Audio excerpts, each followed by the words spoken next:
Hai sahabat aset, sedang mencari tempat untuk usaha atau unit apartemen dengan lokasi premium? Elman mengelola aset negara seperti ini loh. Yuk cari tahu bagaimana caranya untuk menjadi mitra optimalisasi aset kelolaan Elman. Penawaran calon mitra, letter of intent, terus calon mitra setuju, invoice diterbitkan, calon mitra bayar, serah terima, baru tanda tangan perjanjian. Calon mitra menyampaikan surat dalam bentuk fisik maupun melalui email ke info.elman@kemenq.go.id. Ditujukan kepada pimpinan Elman dengan mencantumkan nama, alamat lengkap, tujuan optimalisasi, dan harga penawaran. Surat yang diterima akan diproses oleh tim Elman dan akan dianalisis terlebih dahulu atas penawaran yang disampaikan. Tim Elman akan membalas penyampaian minat dengan melakukan follow up langsung ataupun juga langsung menyampaikan letter of intent kepada calon mitra. Lalu akan dilaksanakan proses negosiasi antara Elman dengan calon mitra berdasarkan letter of intent yang sudah disampaikan. Jika calon mitra menyetujui letter of intent yang disampaikan, maka Elman akan menerbitkan invoice sebesar angka yang harus dibayarkan yang disetujui oleh calon mitra pada letter of intent. Calon mitra melakukan pembayaran melalui virtual account yang disampaikan oleh tim Elman pada invoice pada pembayaran yang terkonfirmasi. Setelah pembayaran terkonfirmasi, maka tim Elman akan menghubungi mitra optimalisasi aset dan akan dilaksanakan serah terima sesuai dengan tanggal yang sudah disepakati pada letter of intent. Bersamaan dengan itu, Elman akan memproses surat perjanjian optimalisasi aset yang akan disampaikan kepada mitra. Jika ada kesepakatan atas perjanjian tersebut, maka perjanjian ditandatangani oleh mitra optimalisasi aset dan juga Elman. Gampang kan sahabat aset? Makanya, yuk optimalisasikan aset negara. Dengan menjadi mitra Elman, sahabat aset berkontribusi terhadap penerimaan negara bukan pajak, serta teroptimalkannya aset negara.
Jumpa lagi di Asetpedia versi vlog.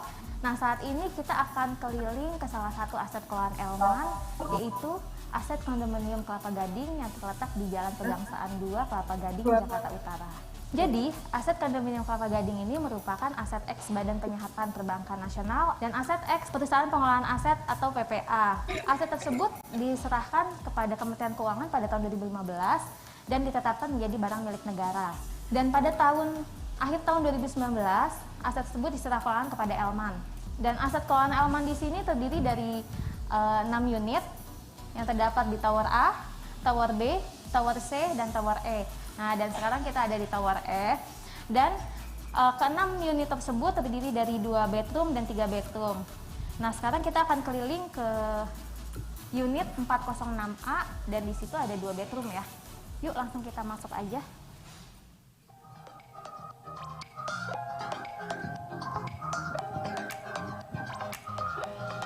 Halo, nah kita sekarang udah ada di unit 406A. Mau tahu gimana dalamnya? Yuk kita masuk ke dalam. Nah, ini bukanya tinggal pakai sidik jari jempol aja. Nah, tombol hijau kita. Yuk masuk ya. Nah, ini dia nih unitnya. Keren kan?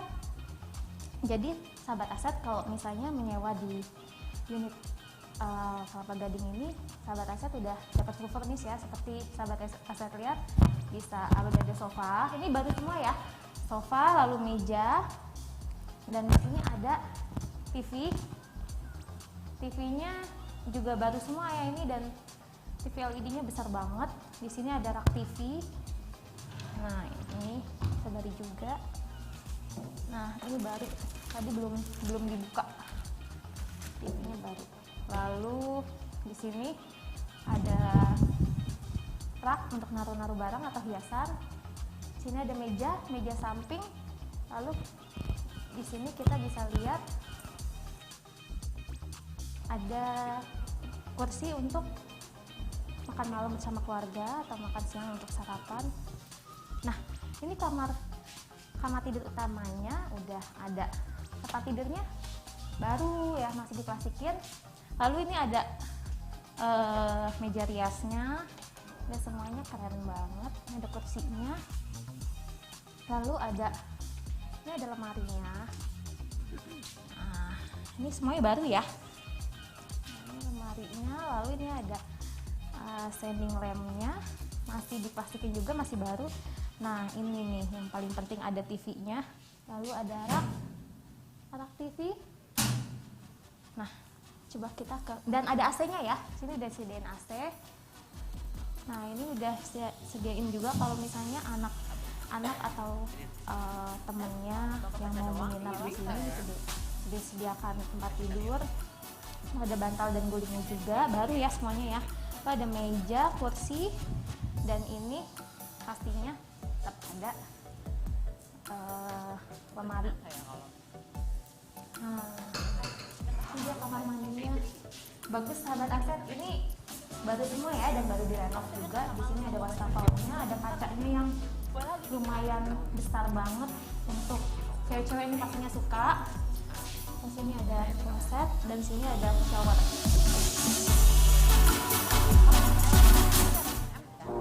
Nah, sahabat aset, sekarang kita ke area dapurnya yuk. Wow, keren banget. Nah, di sini juga udah full furnish ya area dapurnya. Jadi sahabat aset tuh udah ringkas banget, tinggal bawa koper aja ke unit ini. Di sini udah ada kompornya. Terus sini ada oven. Di sini udah tersedia juga ya rak-raknya. Lalu ini juga ada.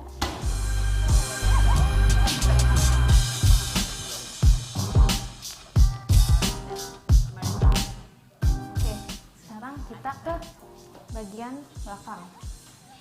Nah, kalau di sini area di sini sih bisa untuk kamar mbak atau untuk area mencuci. Udah lengkap banget di sini, mesin cuci sudah tersedia.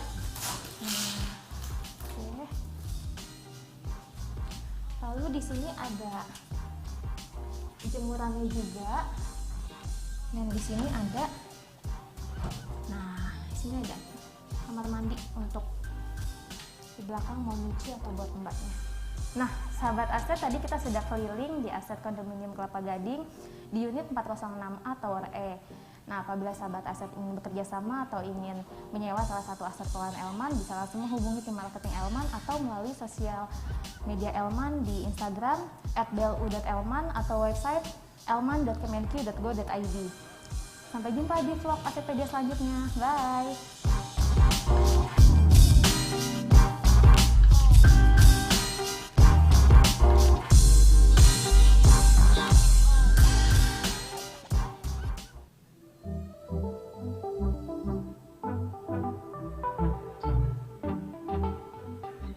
Halo sahabat aset, Jumpa di Asetpedia versi vlog, Lembaga Manajemen Aset Negara. Kali ini kita ada di salah satu aset kelolanya Elman yang dulunya merupakan aset ex PT PPA yang merupakan barang milik negara, lalu diserah kelolakan oleh Direktorat Jenderal Kekayaan Negara kepada Elman untuk dioptimalisasi. Aset ini berlokasi di Rukan, Kompleks Rukan di Jalan Raya Bintaro, Sektor 1, tepatnya Blok E nomor 14. Nah, untuk lebih jelasnya lagi, kita lihat ke dalam yuk.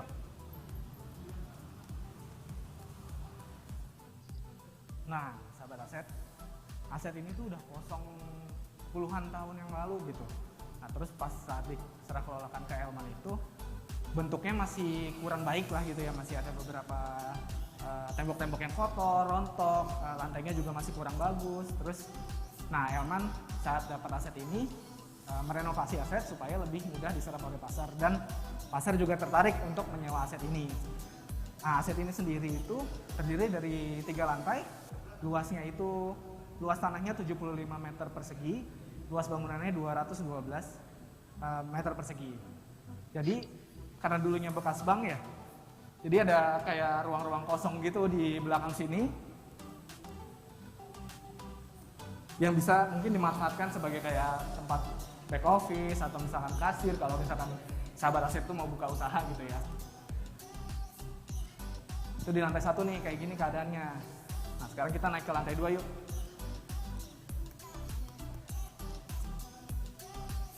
Karena ini 3 lantai, jadi ini lantai yang kedua nih.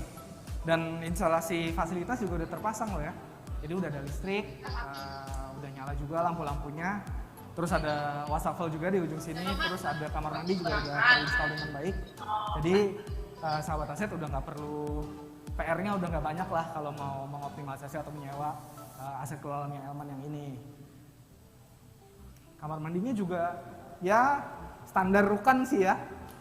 Kita udah siapin ada 1 kloset, terus ada exhaust fan, terus ada kerannya juga. Jadi udah, ya bisa dibilang udah layak lah kalau mau buka usaha langsung nempatin.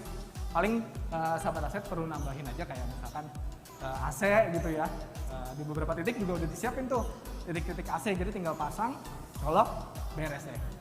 Sahabat aset juga, asetnya ini tuh lokasinya cukup premium di bilangan Bintaro ya. Jadi di seberangnya itu ada supermarket besar, terus kanan kirinya ada bank, yang bank swasta yang cukup besar juga. Ternama gitu banknya ya, jadi secara lokasi pun aset ini sangat-sangat bagus untuk bisnis atau usaha, atau misalkan kayak mau buka warung kopi, itu juga kayaknya oke gitu, karena kan secara demografi juga teman-teman yang sahabat aset yang tinggal di Bintaro seneng tuh nongkrong-nongkrong. Ini oke nih, di pinggir jalan raya lagi kan. Nah sekarang kita ke lantai 3 yuk.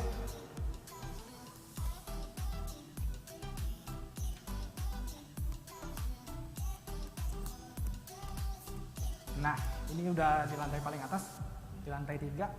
Ya sebenarnya lantai 3 ini kayak emang karena Rukan ya, mungkin biasanya dipakai buat tempat tinggal gitu ya, buat yang punya usaha.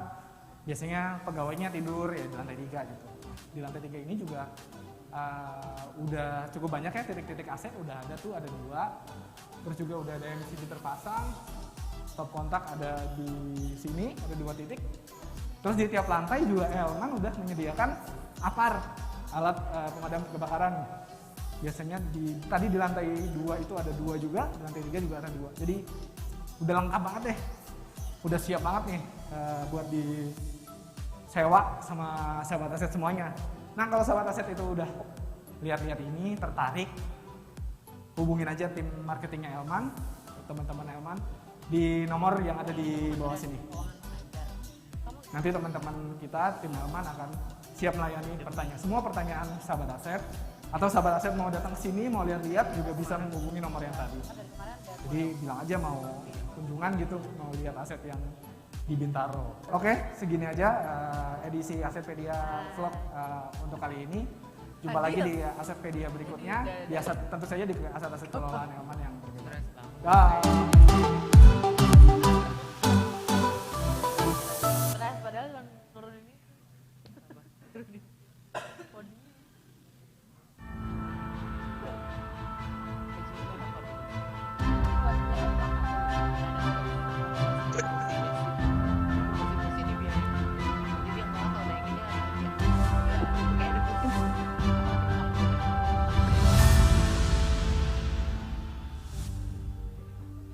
melihat sesuatu itu harus dari dua sisi. Nanti aku kasih. Nah ini nanti aku akan bikin Pak Dik. Satu sisi aku melihat keindahan yang memanjakan mata. Satu sisi lain membuatku menggelengkan kepala.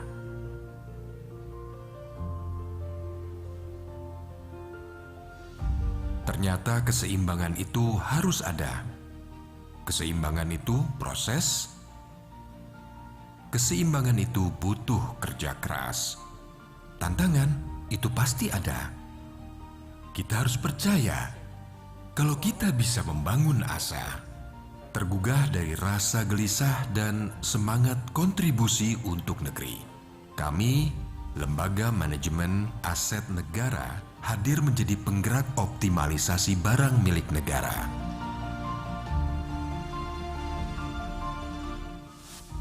Hadir untuk mengatasi tantangan. Mengupayakan optimalisasi aset negara serta memastikan aset negara tidak hilang potensi manfaatnya yang malah menjadi beban negara. Serta menjadi solusi dalam mengurai pelaksanaan pendanaan pengadaan tanah untuk proyek strategis nasional.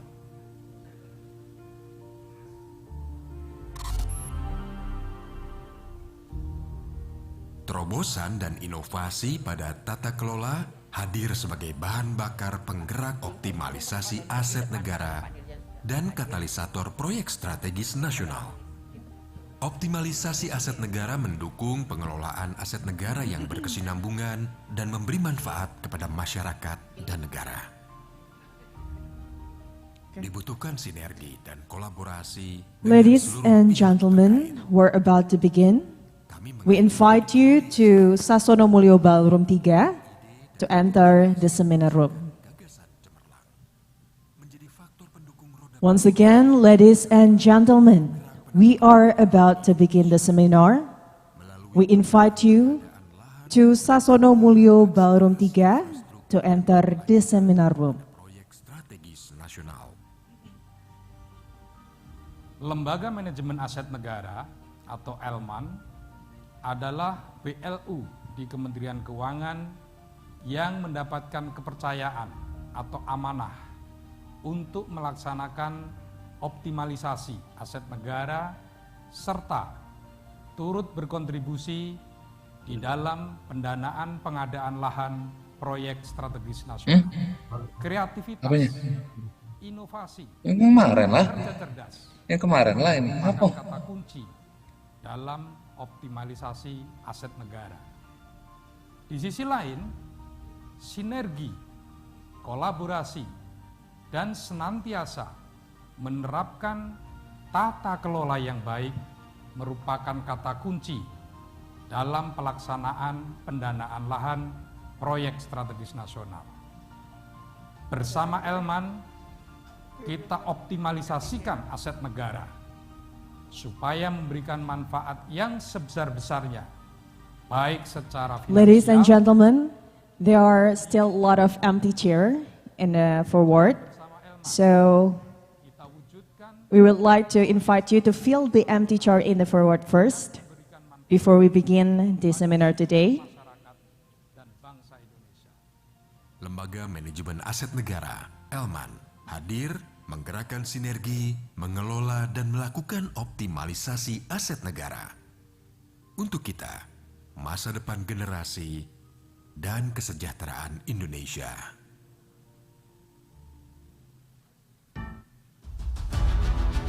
Kreativitas, inovasi serta kolaborasi menjadi bahan bakar utama untuk memastikan keberhasilan upaya optimalisasi aset negara.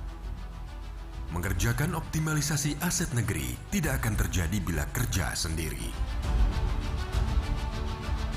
Dengan itu, Lembaga Manajemen Aset Negara menghadirkan layanan konsultasi guna mendukung upaya optimalisasi aset negara yang dilakukan oleh para pengelola aset negara. Layanan konsultasi siap dihadirkan bagi para pengelola aset negara yang membutuhkan masukan dan kesamaan pola dan kerangka berpikir mengenai optimalisasi aset negara. Layanan diberikan melalui kajian pengembangan aset dari aspek ekonomi, pasar, teknis, keuangan, atau aspek lainnya sesuai dengan kebutuhan. Tidak hanya itu, Elman juga dapat memberikan solusi mengenai ide dan konsep pengembangan atas aset negara melalui kajian feasibility study, konsep development, highest and best use analysis, dan arranger. Produk arranger adalah inovasi yang dihadirkan untuk semakin melengkapi total asset solution yang dihadirkan oleh Elman. Melalui produk ini, Elman akan mempertemukan mitra konsultasi dan calon investor untuk melakukan kerjasama dalam pengembangan aset hingga mencapai kesepakatan kedua belah pihak. Layanan konsultasi ini menjadikan Elman sebagai total asset solution yang hadir untuk memberikan solusi optimalisasi aset negara.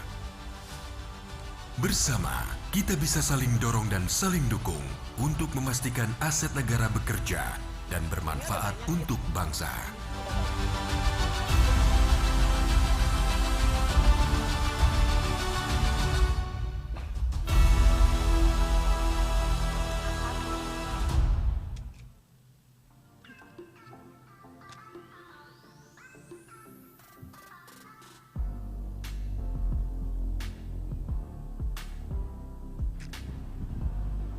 Halo sahabat aset, jumpa lagi di Asetpedia versi vlog. Saat ini kita berada di salah satu aset kelolaan Elman yang berada di Jalan Gereja Ayam nomor 11, Pasar Baru, Jakarta Pusat. Saat ini telah dikerjasamakan melalui skema pemanfaatan sewa guna dan menjadi Geraha Foodpedia. Mau tahu kondisi dalamnya? Yuk, langsung aja.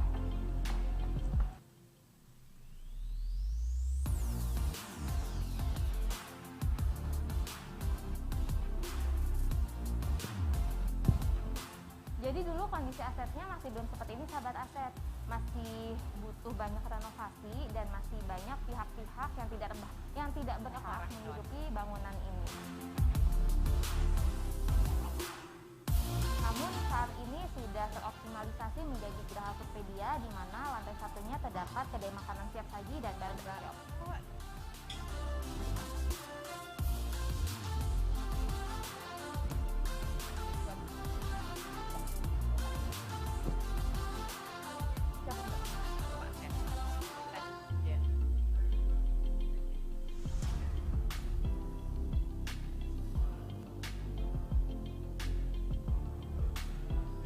Ya, jadi sahabat aset, Geraha Foodpedia ini terdiri dari 4 lantai. Lantai 1 tadi kita udah lihat ada kedai makanan siap saji dan barbershop. Lantai 2 sampai lantai 4 itu ada ruang kantor dengan konsep co-working space, dan di rooftopnya sendiri itu ada lapangan basket dan mes karyawan. Ada yang ya, sebentar. Dipanggil dia seberapa? Setelah Pak Basuki Purwadi, all director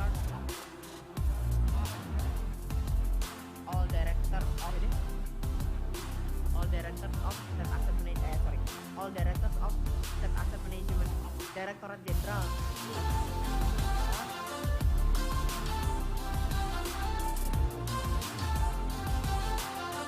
All Director of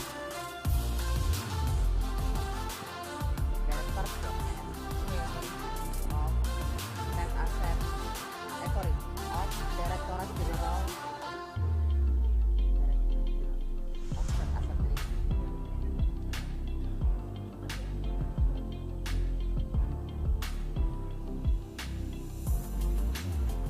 Jadi gitu sahabat aset, Elman berupaya untuk mengoptimalisasikan aset negara dalam rangka memberikan manfaat untuk masyarakat, bangsa, dan negara, salah satunya mendukung usaha anak negeri seperti ini.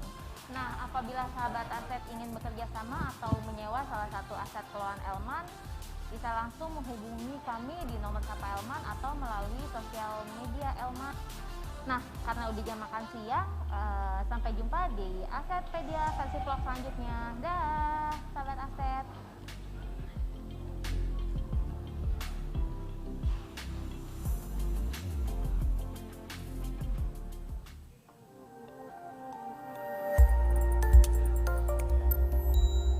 Ladies and gentlemen, please welcome Director General of State Asset Management, Minister of Finance of Republik Indonesia, Dengan lokasi premium.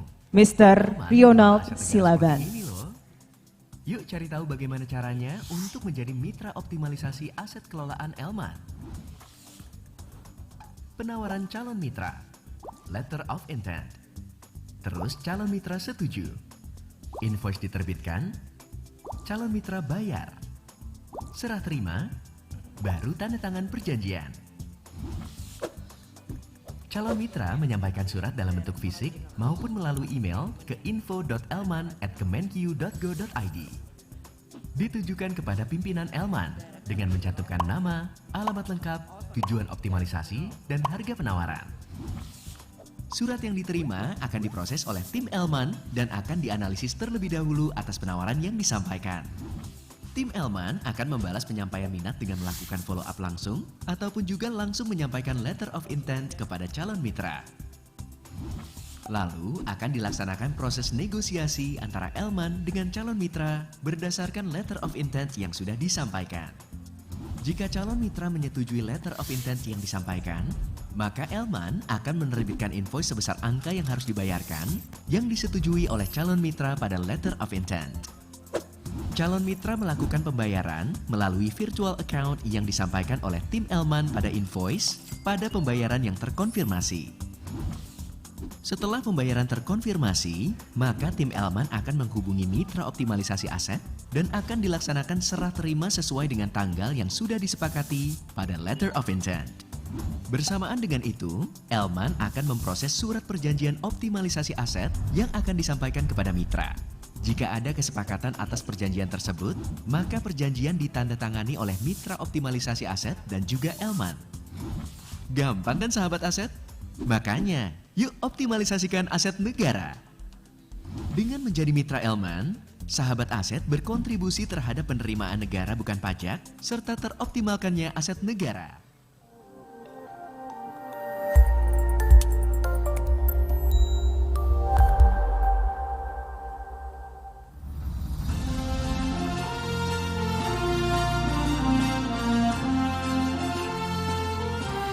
Bismillahirrahmanirrahim.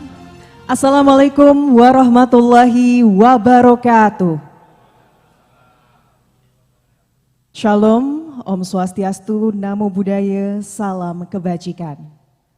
Good morning, ladies and gentlemen. Alhamdulillahirabbil alamin.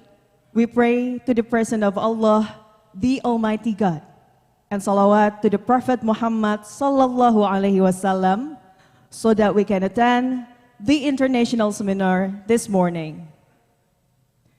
Firstly, I would like to say the utmost gratitude towards God for letting us together in this today's event with good and stable state of health. In this beautiful moment, I would like to welcome Honorable Mr. Ronald Silaban as Director General of State Asset Management, Ministry of Finance of Republik Indonesia. Honorable Mr. Basuki Purwadi, as President Director of State Asset Management Agency, and also all directors of Directorate General of State Asset Management. Honorable Mr. Professor Dr. Sukamdi MSc, as Director of Professor of Population Geography at the Faculty of Geography, Gajah Mada University. Honorable Mr. Soni Hari Budi Utomo, as Chairman of Indonesia Population Coalition. And also, Honorable Dr. Diaswati Mardiasmo, as Chief Economist at PRD Real Estate Australia, as well as distinguished participation.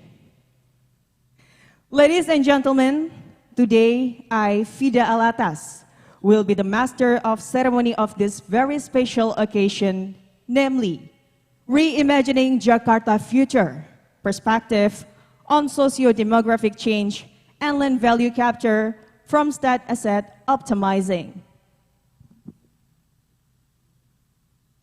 State Asset Management Agency collaborated with Directorate General of State Asset Management Ministry of Finance of the Republic Indonesia, hold this seminar in order to improve capacity and capability in state asset optimization, and also to gain reference in ordering policies towards new capital city of Indonesia. We say our sincere thanks to all parties who have participated in making this event success. Ladies and gentlemen, before starting, let us read a prayer together according to our respective religion and beliefs. Prayer begins.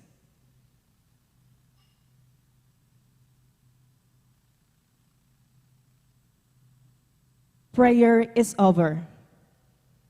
The next agenda is singing the national anthem, Indonesia Raya. Ladies and gentlemen, please stand up.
Ladies and gentlemen, please have a seat.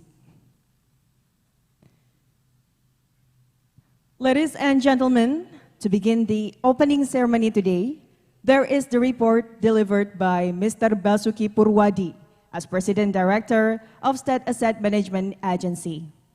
Mr. Basuki Purwadi, time is yours.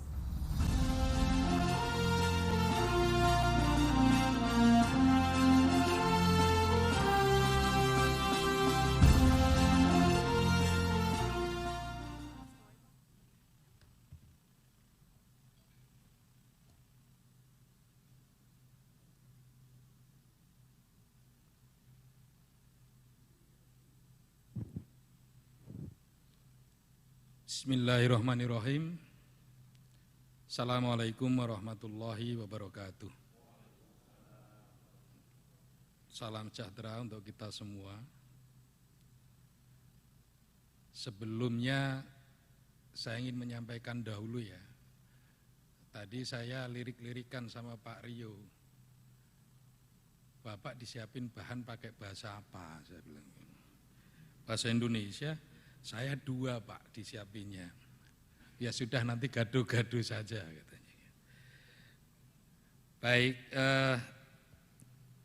Pak Rio yang kami hormati, Direktur Jenderal Kekayaan Negara, Pak Dedi, Sekretaris Direktorat Jenderal Kekayaan Negara, para pejabat eselon 2, Pak Arik, Pak Mahmud, Bu Nela, Pak Robert, dan para narasumber yang kami banggakan. Pertama-tama, marilah kita panjatkan puji syukur kehadirat Allah SWT, Tuhan Yang Maha Esa. Pagi hari ini kita bisa berkumpul dalam keadaan sehat walafiat. Pak Rio, Ibu Bapak sekalian, seminar pada pagi hari ini dilaksanakan dalam rangka memperingati Hari Kekayaan Negara. Dan ini memang merupakan suatu kegiatan yang sangat penting karena topik yang akan kita bahas pada pagi hari ini pertama adalah the impact on socio-demographic changes in Jakarta, and the second, land value capture from Jakarta new vision as a mega hub city. Jadi ini adalah dua topik yang sangat relevan. This is very relevant in this situation because ke depan sebentar lagi insya Allah kita akan menyongsong IKN, Ibu Kota Negara Nusantara yang baru. Kepada Pak Soni Hari Budi Utomo Harmadi, Bapak Sukamdi, dan Ibu Diaswati mungkin yang mengikuti melalui Zoom, I would like to thanks karena apa yang nanti akan disampaikan oleh bapak-bapak dan ibu narasumber bisa memberikan inspirasi dan pencerahan untuk kita semua. Mudah-mudahan proses pemindahan ibu kota Nusantara dan Jakarta yang ditinggalkan akan berjalan dengan smooth, akan berjalan dengan baik dan lancar. Sekali lagi, saya berharap kita semua bisa sharing knowledge, bisa membagi informasi dari para narasumber, dan bisa saling berdiskusi, saling belajar untuk bisa diterapkan ke depannya. Semoga seminar pada pagi hari ini bermanfaat untuk kita semua. Demikian saya akhiri laporan ini. Wabillahi taufik wal hidayah. Wassalamualaikum warahmatullahi wabarakatuh.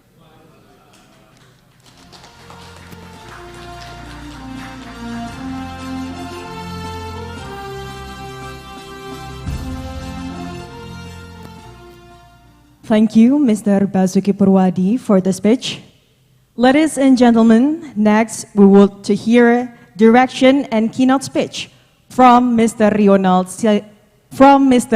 Silaban as Director General of State Asset Management Ministry of Finance, Republic of Indonesia. To Mr. Ronald Silaban, time is yours.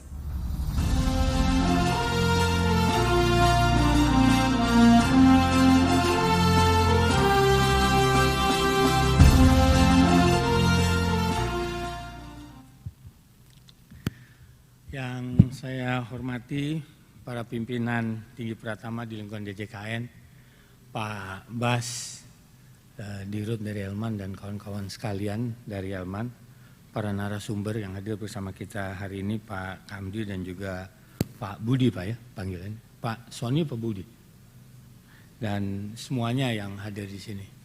Assalamualaikum warahmatullahi wabarakatuh. Om Swastiastu, Namo Buddhaya. Salam sejahtera untuk kita semua.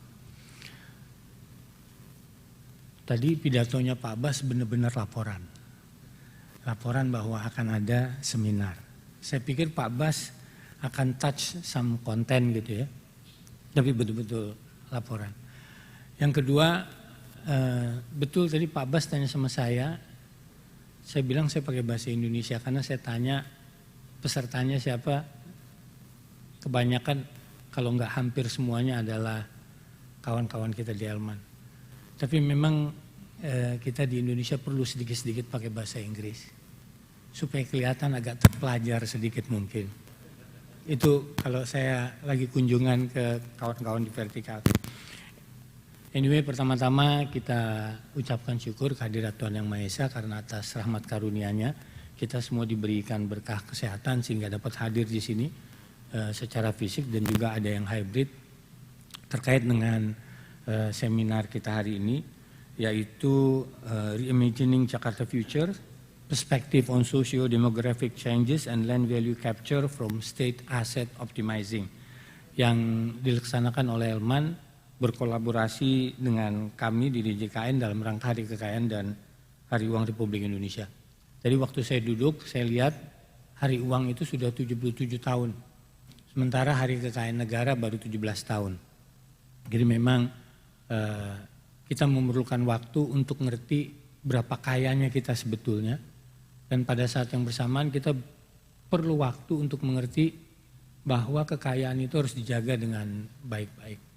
Bapak Ibu, nanti saya berharap sungguh dari para narasumber untuk bisa memberikan ideasnya.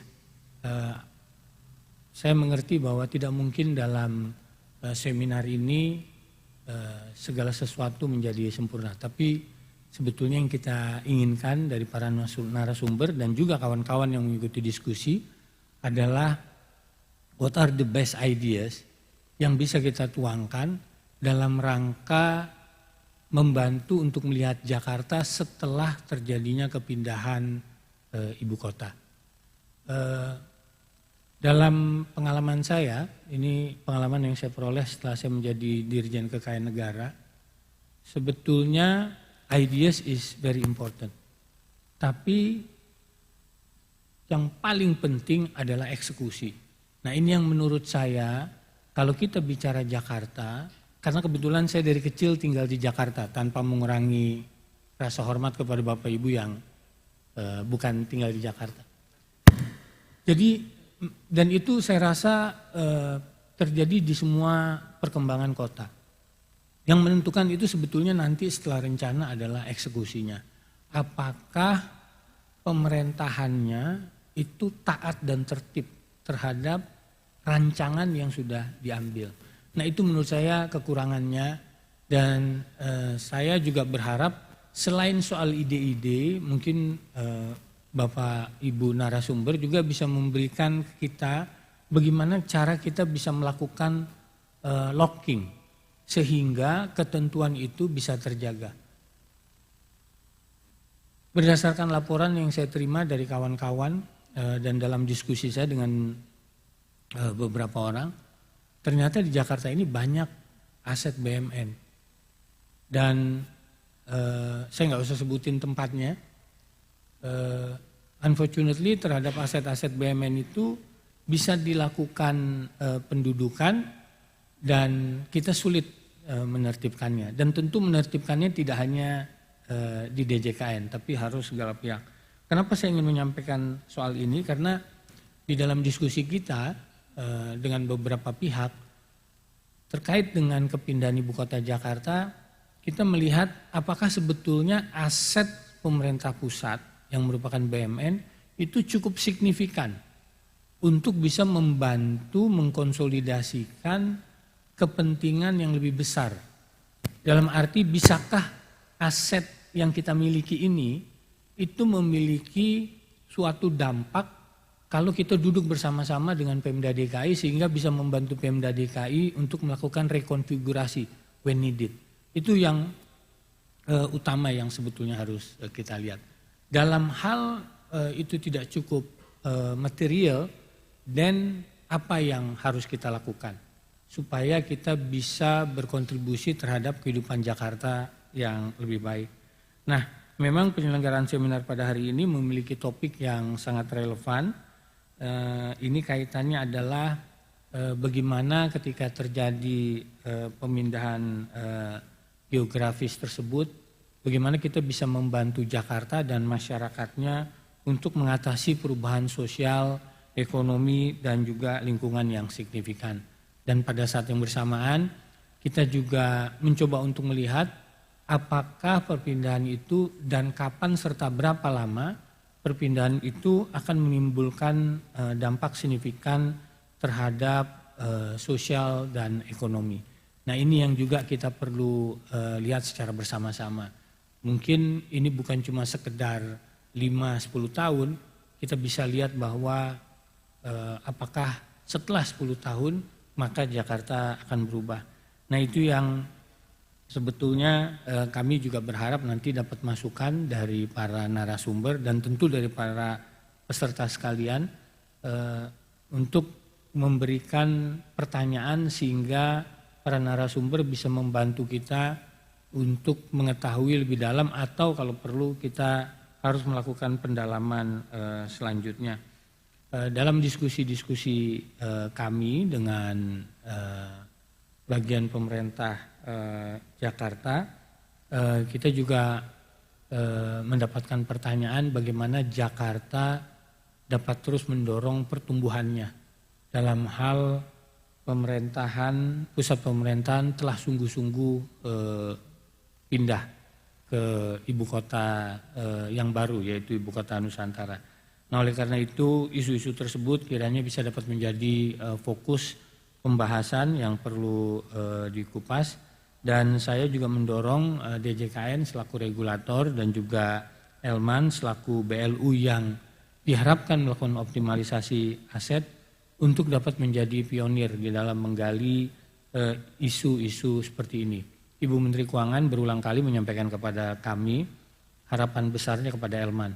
Oleh karena itu kepada jajaran Elman, saya juga berharap masing-masing dari kita dapat meningkatkan kemampuannya sehingga kita bisa menjawab tantangan. Manakala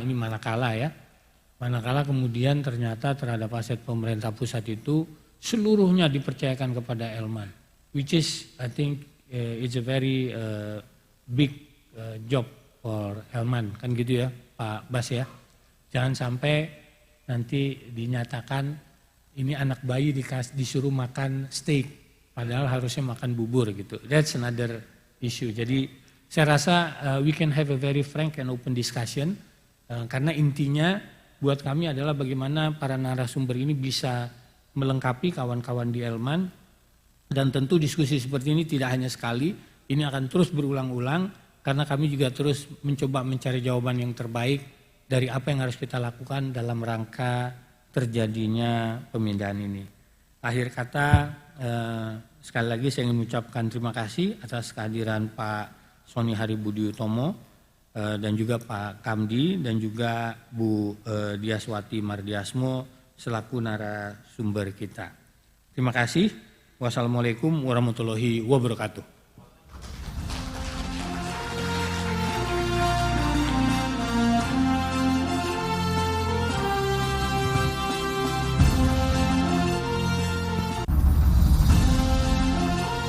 Thank you, Mr. Ronald Silaban, for the speech.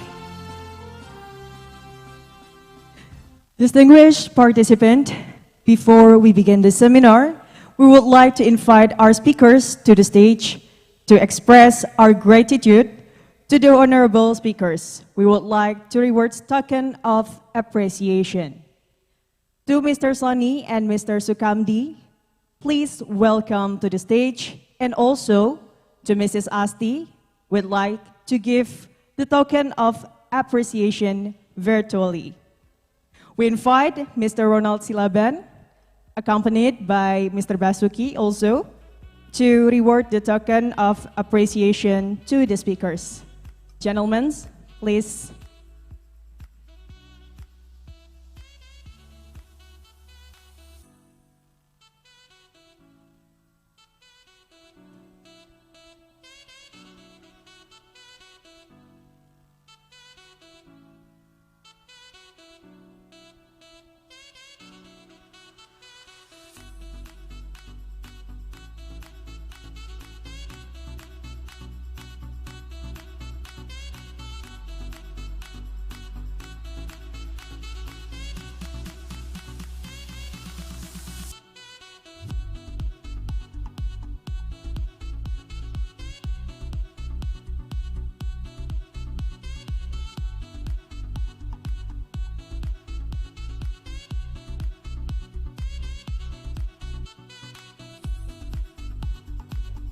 All right.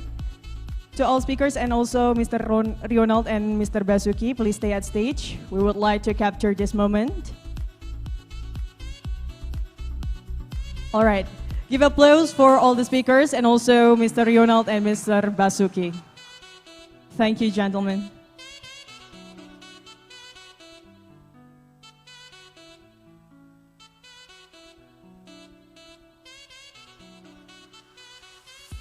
All right, dear participants, the agenda of our seminar today, titled Reimagining Jakarta Future, Perspective on Socio-Demographic Changes and Land Value Capture from State Asset Optimizing, will be guided by our moderator, Reza Pranataputra. Mr. Reza Pranataputra was one of the best graduates from Asian Development Bank and BPKP scholarship program at University of Jenderal Sudirman in 2017, majoring economy and business. Prior to his graduation from Sekolah Tinggi Akuntansi Negara, STAN, in 2012, majoring tax. He works in Ministry of Finance of the Republic Indonesia since 2013 and is currently serving as Revenue and Tax Officer in Lembaga Manajemen Aset Negara and also assigned as guest lecturer in PKN STAN from Ministry. As Millennials Government Officer, Reza actively contributes to his field of taxation as well as the global foreign policy community, served in international seminar in asset repurposing 2022 and the National Tax Conference in 2020. He is currently chosen as finalist in DJKN Muda 2023. Some of his acknowledgement included his participation to attend the 77th anniversary of Indonesian independence at Merdeka Palace in 2022, a contributor for Ministry of Finance to the G20, and appointed by Ministry of Finance of Indonesia as a liaison officer at the 2018 EMF World Bank annual meeting. So, ladies and gentlemen, please welcome Mr. Reza Pranataputra.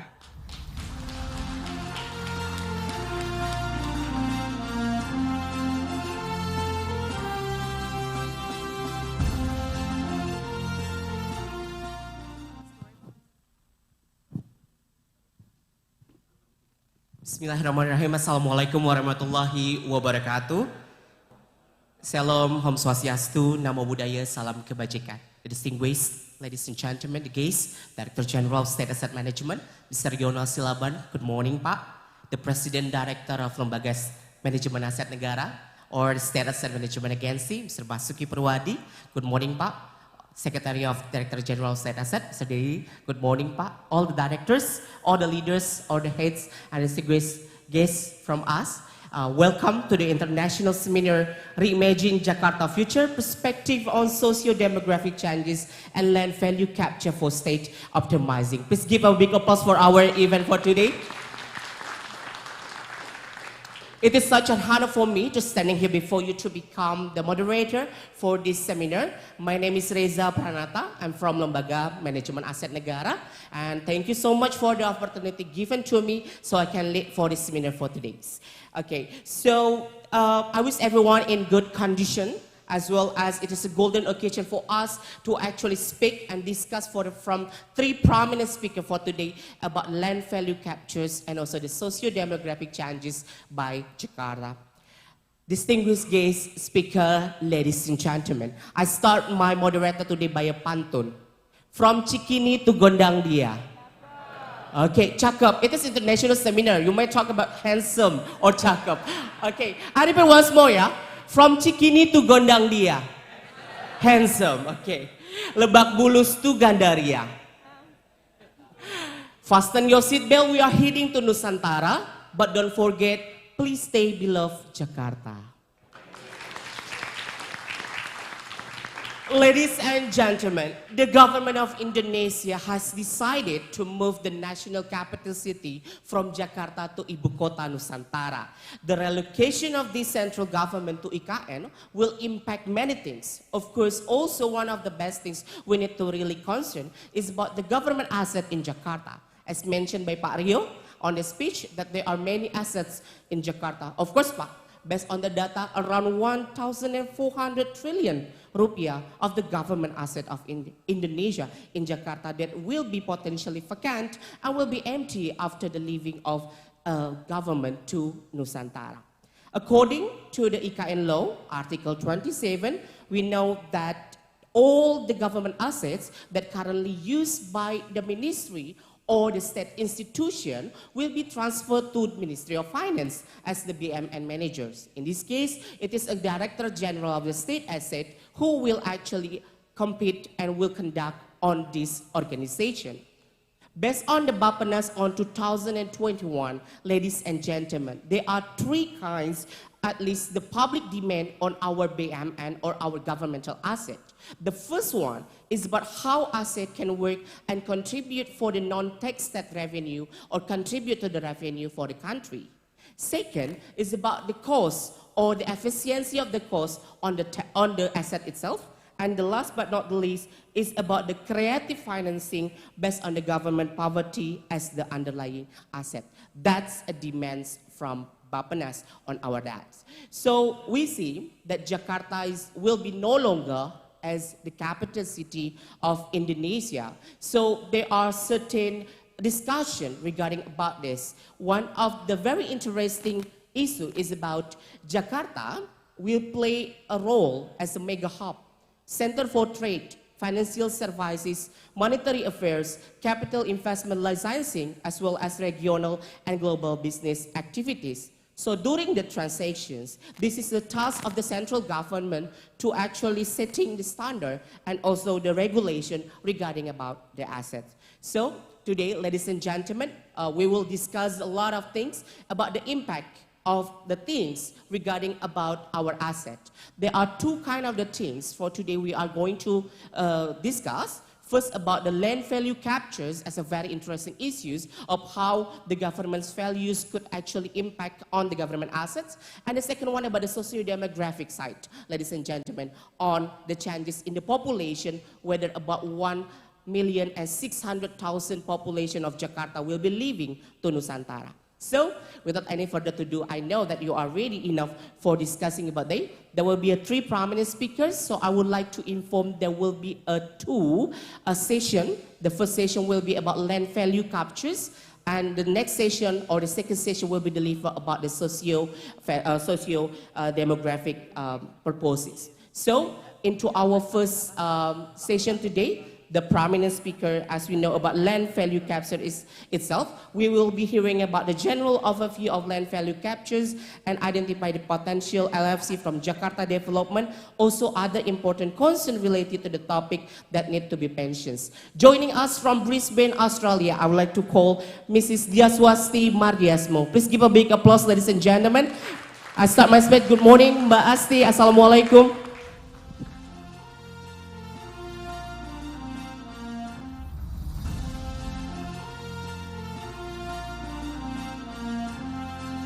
Mbak Asti, Assalamualaikum. Can you hear me for that? Halo, hai, Assalamualaikum. Can you hear me? Yes, Mbak Asti. Pripun kabarnya, Mbak? Alhamdulillah, insya Allah baik-baik saja. Bagaimana kabarnya? Okay, I'm so good here. Mbak Asti, do you want to say hi to all participants here in Jakarta? Do you miss Jakarta for sure, Mbak Asti? Halo semua, Assalamualaikum. Good morning. Well, actually, no, it's afternoon now. It's almost 1 o'clock here in Brisbane, Australia. So good afternoon or from Australia, but good morning for everyone that is in Jakarta. I hope that everybody is well this morning/afternoon. All right, thank you, Mbak Asti. I hope you are in a good condition and ready for our presentation for today. Well, before of all, I would like to read your biodata first, yeah. Dr. Diaswati Mardiasmo, or we call it Mbak Asti, is actually a chief economist of PRD Real Estate in Australia. Diaswati Mardiasmo leads a nationwide Australia research team providing high quality property, housing and market research to the PRD franchises and brings a multitude of expertise such as economic, public policy, demographics, housing data, future projects and high-level data analysis. She holds her PhD from the Faculty of Law at Queensland University of Technology, Australia, specializing in public asset management and governor. Actually obtained a Master in Business and Bachelor of Economics also in the same university. Diaswati is the Industry Colleges and Research Supervisor for QUT Bachelor of Property Economics within the School of Economic and Finance on Faculty of Business and Law. She was appointed by the Queensland State Government to the Brisbane 2032 Olympic and Paralympic Games Legacy Committee since 2022 as a housing economic specialist and advocate. Diaswati is also a member to the Residual Committee from 2023 to 2024 for the Property Council of Australia and a member of the Reserve Bank of Australia license program. She has a deep passion for multiculturalism, diversity, and inclusion, reflected in her position now as a board of director for Multicultural Australia since 2022. Ladies and gentlemen, please give a big applause for Mbak Asti first of his very prominent and outstanding achievement. Well, Mbak Asti, ladies and gentlemen, without any further ado, I would like to inform to you guys that the presentation from Mbak Asti will be around 30 minutes. So, and we will continue it with the question and answer sessions. Therefore, the question and answer session can be delivered directly toward this seminar, also by the Zoom chat or anything you may propose. Well, Mbak Asti, the time is yours. Let's go for your presentation, please. Thank you very much. Okay, so if I could just have a little bit of help so that I can see my slides. Whoever is looking at my slides, perfect, thank you. Can everyone let me know that you can see my slides okay? Just someone to either give me a thumbs up, whether you are in the Zoom or on in Jakarta. If you can let me know that you can see the slides, it's all okay? And you can hear me all okay? Exactly, we can see it. Okay, perfect, thank you. So today I have been asked to provide a little bit of information about land value capture, not only from a definition and practical perspective of what it actually means, but also the Australia and Queensland case studies. Because land value capture is a mechanism that has been used quite widely, not only by the state of Queensland government, when they created some really big transport projects. It is predominantly in the transport industry or to create new transportation systems. But it has also been it has also been used by the Australian government in multiple ways, whether it's to create a bridge, whether it's to create light rail or transportation, or whether it's to create new social and affordable housing for people in different cities. And the relevance to that to Indonesia and particularly Jakarta and moving the capital city from Jakarta to Nusantara, of course, is that you will be building or you will be looking at establishing new transportation systems, new infrastructure, and also potentially new housing for people who are going to be living in Nusantara. So that's the link between what the Queensland government and the Australian government has done with what we are trying to do in Jakarta, Indonesia. Next slide, please. So in terms of land value capture, there's quite a lot of words in the in the PowerPoint slides, and I am happy to share the slides with everyone who is in the room or who is in the Zoom meeting. You can all have a copy of the slides, that's not a problem. There are some definitions on what is considered to be land value capture. The one that I will highlight is the second dot point, which is the definition from the OECD. So according to the OECD, land value capture is a policy approach that enables communities to recover and reinvest land value increases that result from public investment and government actions.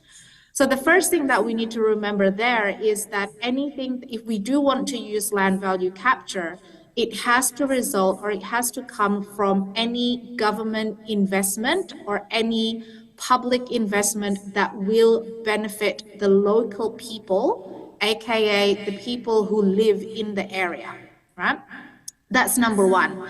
Number two is that LVC or land value capture, it is the missing link that allows us to recycle a little bit of the benefit that people who live in the area is going to get from having that publicly funded infrastructure into the area.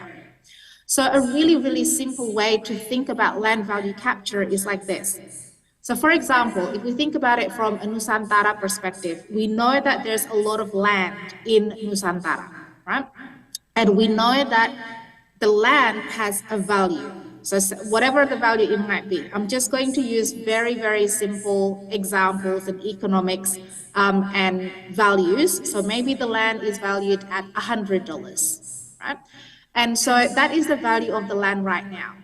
And if the Indonesian government or the Australian government or any governments decide to build a stadium or they build a transport system or a lot of housing or hospital, schools, any other public infrastructure in that particular parcel of land, so for example, in that particular parcel of land in Nusantara, because of the actions of the government, because of the new transport, the new housing, the new hospital, the new schools, the land value have increased not from $100 to say $1,000. Right? And so that means the value that the land that it has captured, it has gone up all the way from $100 to $1,000. Not just because the price of the land have increased naturally, but because there has been that government investment into the land. And so land value capture basically is a mechanism on how can we pre-capture or forecast what will be the extra value of the land in that area. And then we can tax the land accordingly to or sort of fund the public infrastructure that will be built in that area. Because to build a transport system or a lot of houses or a hospital or school, all of these infrastructure, you require a lot of funding, you require a lot of capital. Land value capture argues that if you can say the land around that area will grow in price from $100 to $1,000, that you can actually tax the people or the landholders, so the people who own the land, a little bit higher now to fund the projects that you are going to build, because you know or you can forecast that the land will grow in value by 50% or 60% or 70% because of the infrastructure that you are going to be building in that particular land. So it's almost like, in a way, it's almost like a mechanism where you have to be very, very careful with what will be the land value if it increased naturally versus if you put a hospital, infrastructure, etc. in that particular land. A really good example, the land at the moment is worth $100. In the next, say, 10 years, that land might increase naturally in value from $100 to $500. But because you have put, or so the government have put new transport, new rail, new housing, new hospital, new education facility, that land is not just growing from 100 to 500, but it's growing from $100 to $1,000. Right? So land value capture has to be very, very careful because you have to be able to distinguish in 10 years, what is the portion of that increase in value that is not because of the natural increase, but because of the public infrastructure that is being put in that area? Because what you can do as a government is then have I suppose, an argument or a case to the people who currently own the land to say, I'm going to tax you a little bit higher because of the way, I'm going to tax you a little bit higher because we are going to put more infrastructure in the area. Your land is not just going to go from $100 to $500, it's going to go from $100 to $1,000. Right? So that's literally land value capture in like the most simplest basic sort of like definition. The key, and I suppose the challenges in land value capture, is how do you correctly calculate what would be the extra value for that land because of the infrastructure and not just because of the natural increase of that land. So that's why land value capture can be very, very tricky because you have to be very careful in your calculation. So the last point there, value capture, or perhaps more accurately, value uplift capture, is when a government can impose a tax. So like I said, you can impose a tax on the increase in the value of that land, of that parcel of land, when the increase in value is due to the action of the government. And that can be whether you rezone the land to a higher use. So for example, from a farmland, or we might know it as sawah in Indonesian, from sawah to lots of housing or a hospital or a government building or a transport system. Again, there's another example to build more efficient local transport access, or you want to build local amenities such as schools, cultural centers, hospitals, puskesmas, any other of those that will allow better livability for the people of the area. So I think that's probably the main gist or the main definition of land value capture. Next slide, please. So when it comes to land value capture, the most important thing is that I've used the case study of infrastructure from a transport perspective, because in Australia, a lot of the times that land value capture has been used is in the case studies of when the Australian government or the Queensland government is creating a new transport infrastructure. So the value capture describes a range of financing mechanisms, so different ways in which the state government or the national government can capture some of the increase in the property value, and also how to tax that particular property or that particular land accordingly. It is an already proven funding method in many countries, such as USA and a lot of the European countries. I've given you a little bit of a diagram there in terms of that land value capture is the missing link when it comes to trying to fund a particular development. Because when you are trying to create a new transport improvement, it does link to better accessibility, better transport, and because of there's the better transport, more economic activity, more business in the area, the land value does go up. But there is that issue of how do you actually correctly, and I suppose that's probably the key part in this, correctly identify what is the value capture. Next slide, please. So in practice, what it means is that some portion of the public tax revenue and the property values that directly increase because of the public's investment. So for example, because there's a new railway, are pledged or used to help pay for the station.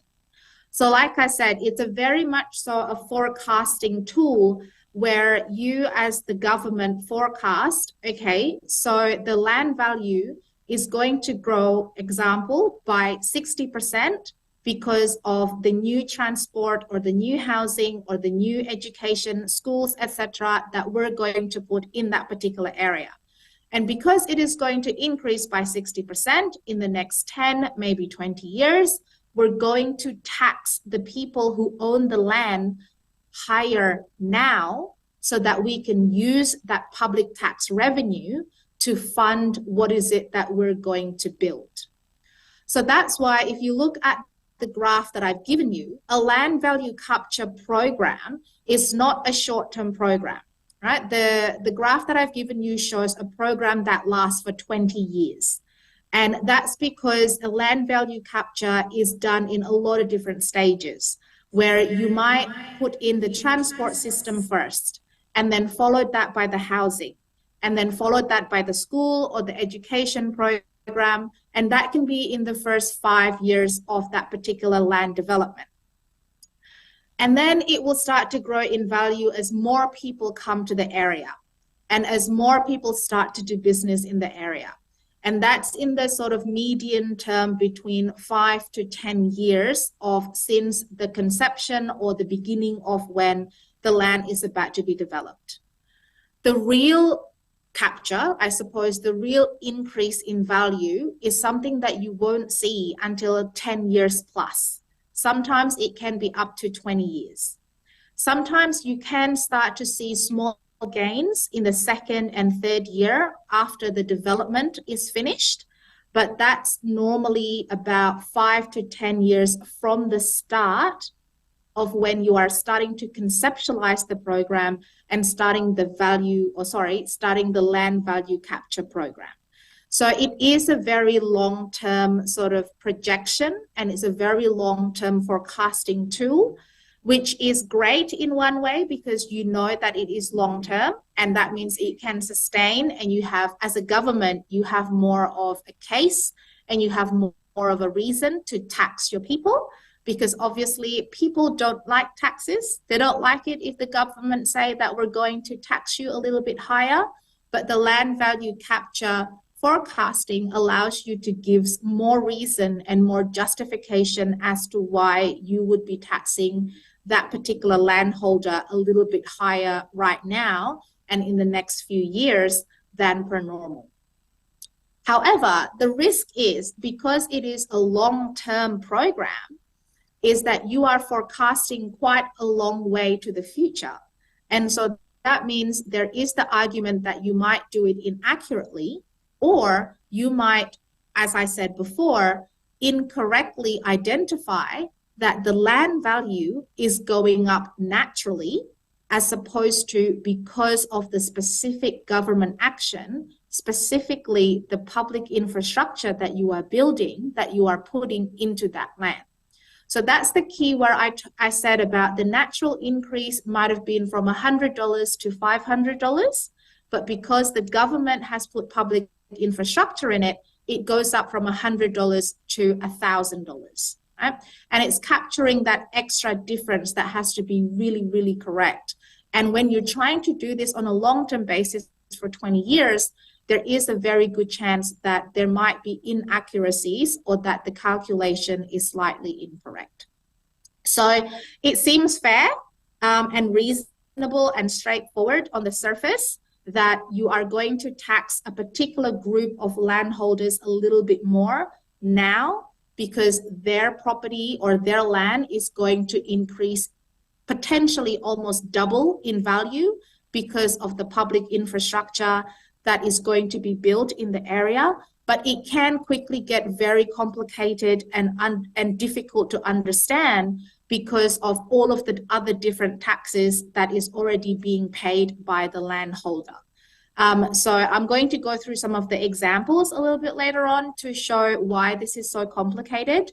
But for now, I think we'll just stick to the definition and then we'll go on to how the Australia government defines land value capture.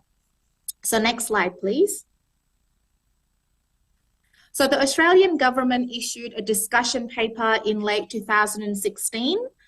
So that's quite a while ago, about 7 years ago, on how using value capture to deliver major land transport infrastructure. If anybody would like a copy of this particular report or this particular paper, please let me know. I'm more than happy to share. When you actually get a copy of these slides, the ones that are highlighted, or sorry, the ones that are in red with an underline underneath it. So for example, the one that you see in the first dot, which is using value capture to help deliver major land transport infrastructure, I've actually already put hyperlinks in there. So if you click or if you double click the red with the underline that says using value capture to help deliver major land transport infrastructure, it will automatically already take you to a website that has the paper or has the discussion paper loaded in. So you don't even have to ask me for the paper. You can simply just click it from the PowerPoint and it will already link you to the paper. So back then, this particular paper in 2016 was in line with the Prime Ministers at the time. So the Prime Minister of Australia back in 2016 on his new approach on how to do infrastructure funding. So the Australian Parliament House defines land value capture as a method of financing investment in infrastructure. Most recently, it is seen by its proponents or people that are in government as the key to developing mega projects. So it is kind of similar to what we want to do between Jakarta and Nusantara, in the sense that we are wanting to develop mega projects. And when we talk about mega projects, obviously it includes all of the transport, all of the education, housing, all of those sort of developments, and how can we finance that particular investment. It is not a new idea.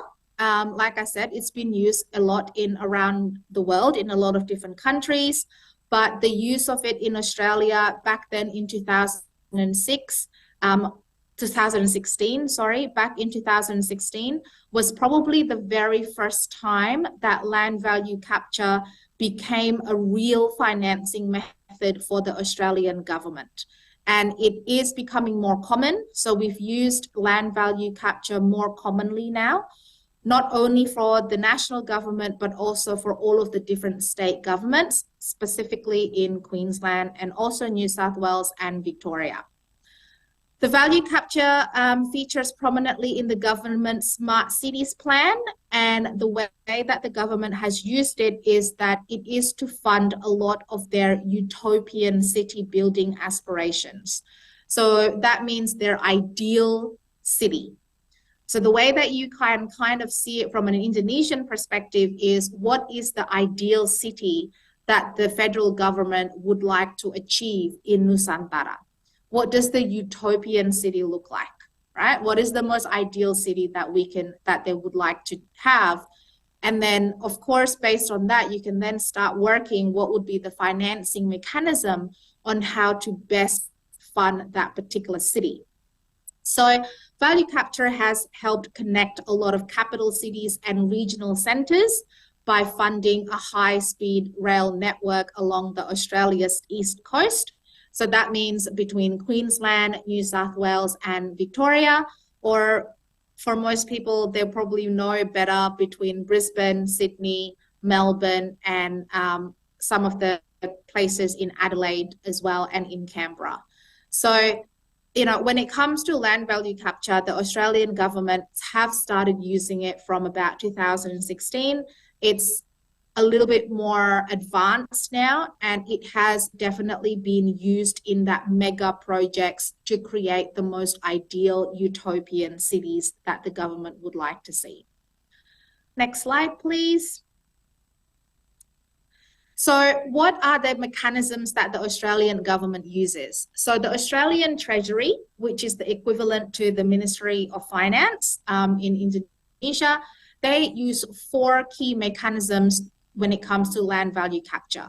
The first mechanism is the tax increment financing, or TIF.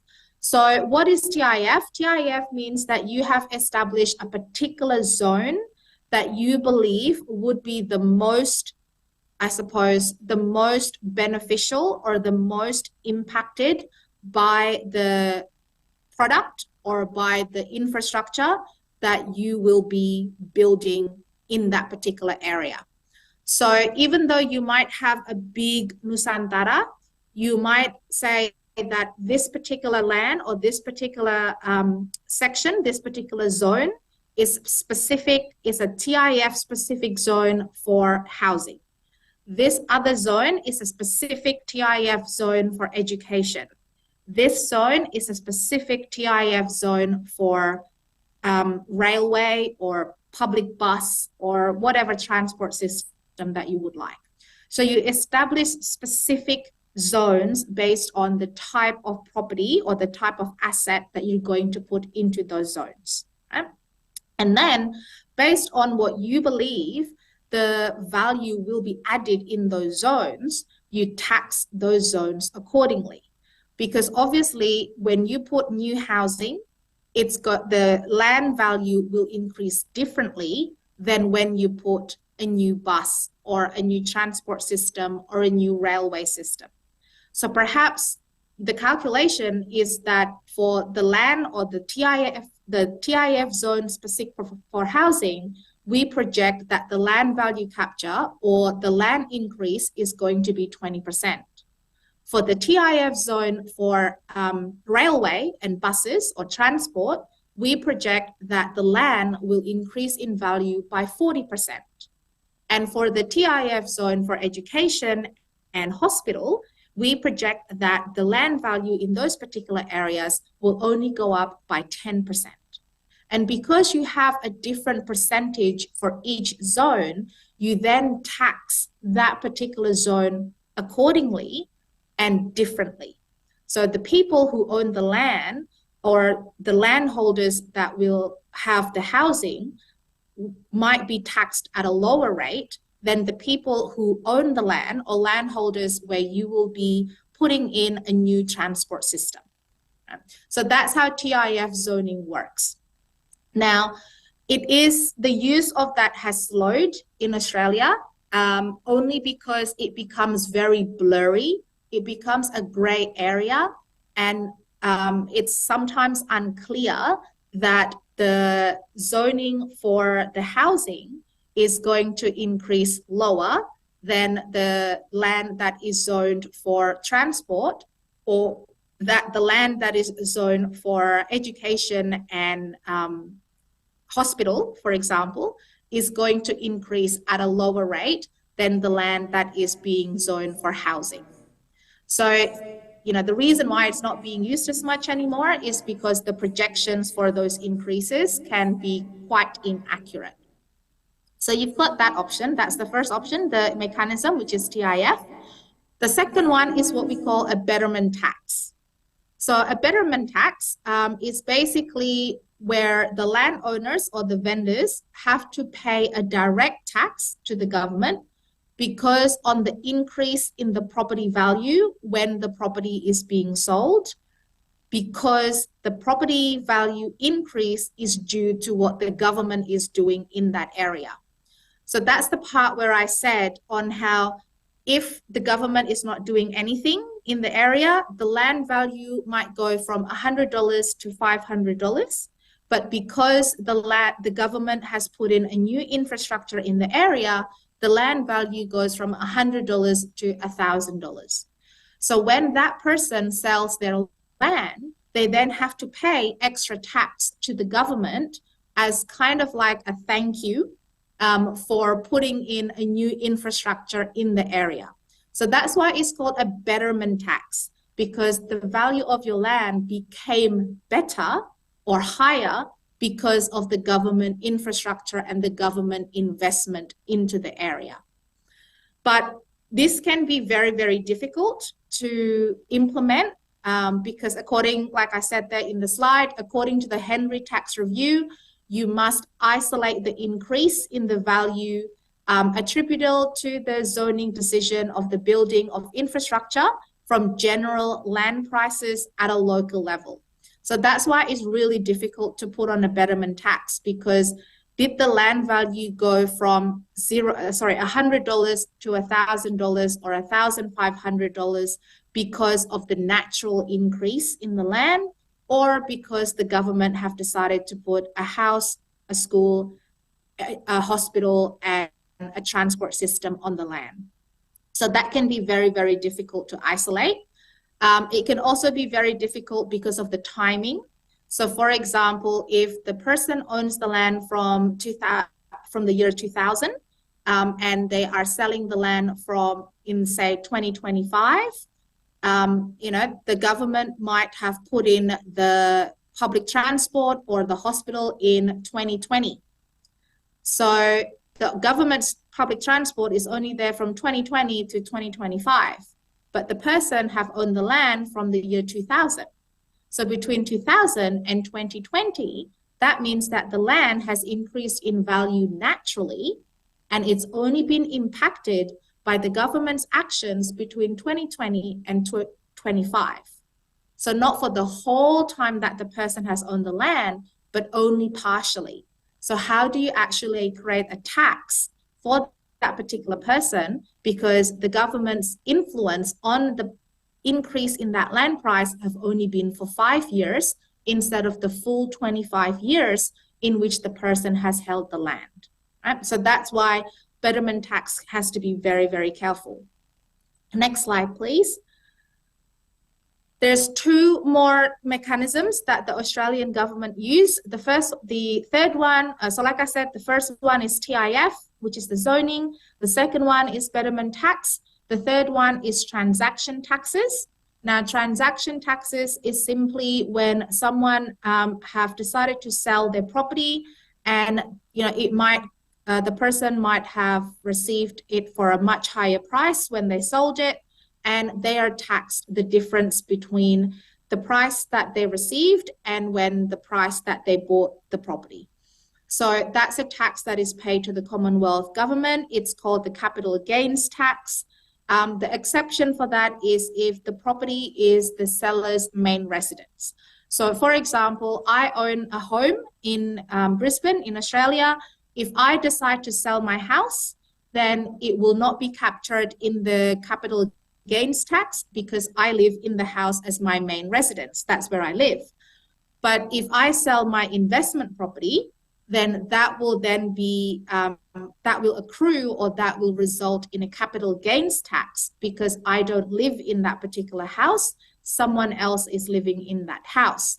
So it can get very, very confusing for a government to be able to project, well, what will be the income from capital gains tax, especially in a new place like Nusantara, because if we apply the transaction tax that the Australian government has in Nusantara, then how much of those people who will be eligible for capital gains tax and how much of those people are not eligible for capital gains tax because they actually live in that particular house.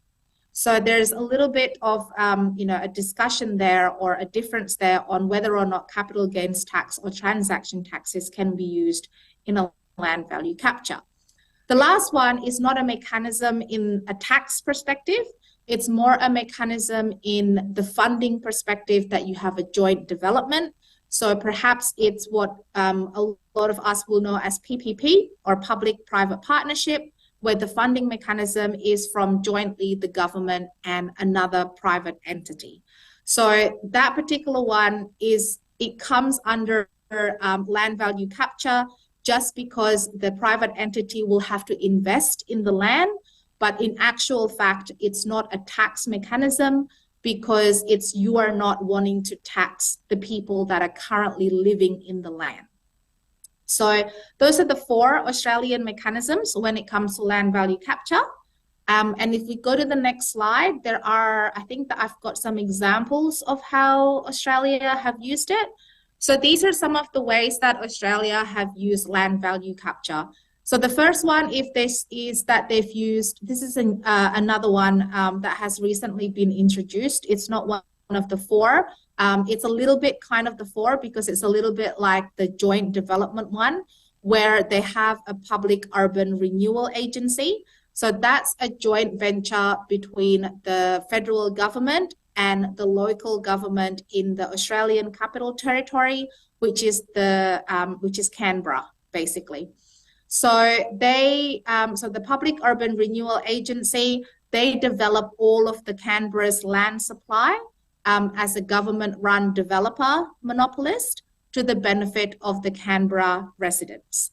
So what happens there is that the Canberra government have actually appointed a joint venture to be the government-run developer so that they can then develop anything that they need in the Canberra area to benefit people that is currently living in Canberra. So that's one way, that's an example. An example of the tax increment funding mechanism or the TIF zoning is when it comes to affordable housing. So the federal government have used this quite a lot because affordable housing and social housing is a big issue in Australia at the moment. So they have gone out to different areas around Australia where we might have still a big parcel of land that is owned by either a private person or a company or the Aboriginal Indigenous people of the land, and they want to create some affordable housing in those areas.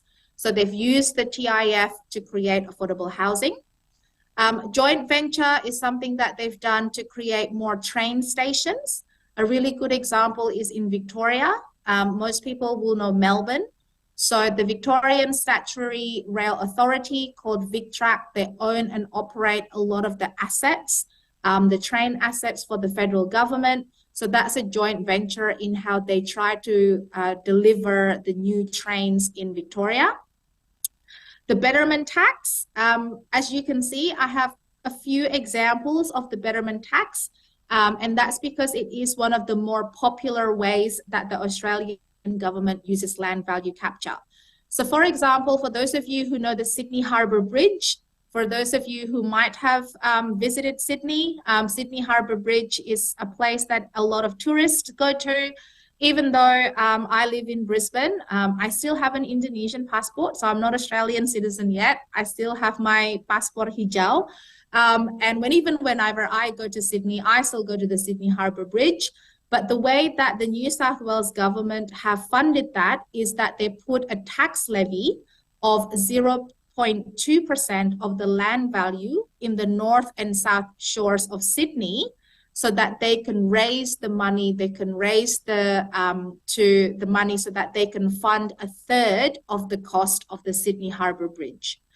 The one thing about land value capture is that it is not used to fund the whole cost of the public infrastructure.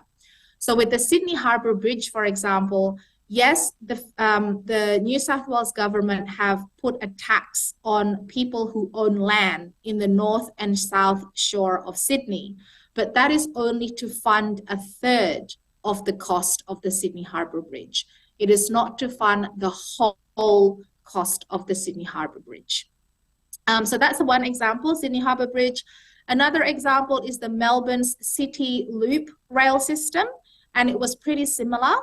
So people who lived or those who have land around the Melbourne City area, they were also given a tax that to fund about a quarter of the cost of the Melbourne City Loop rail system.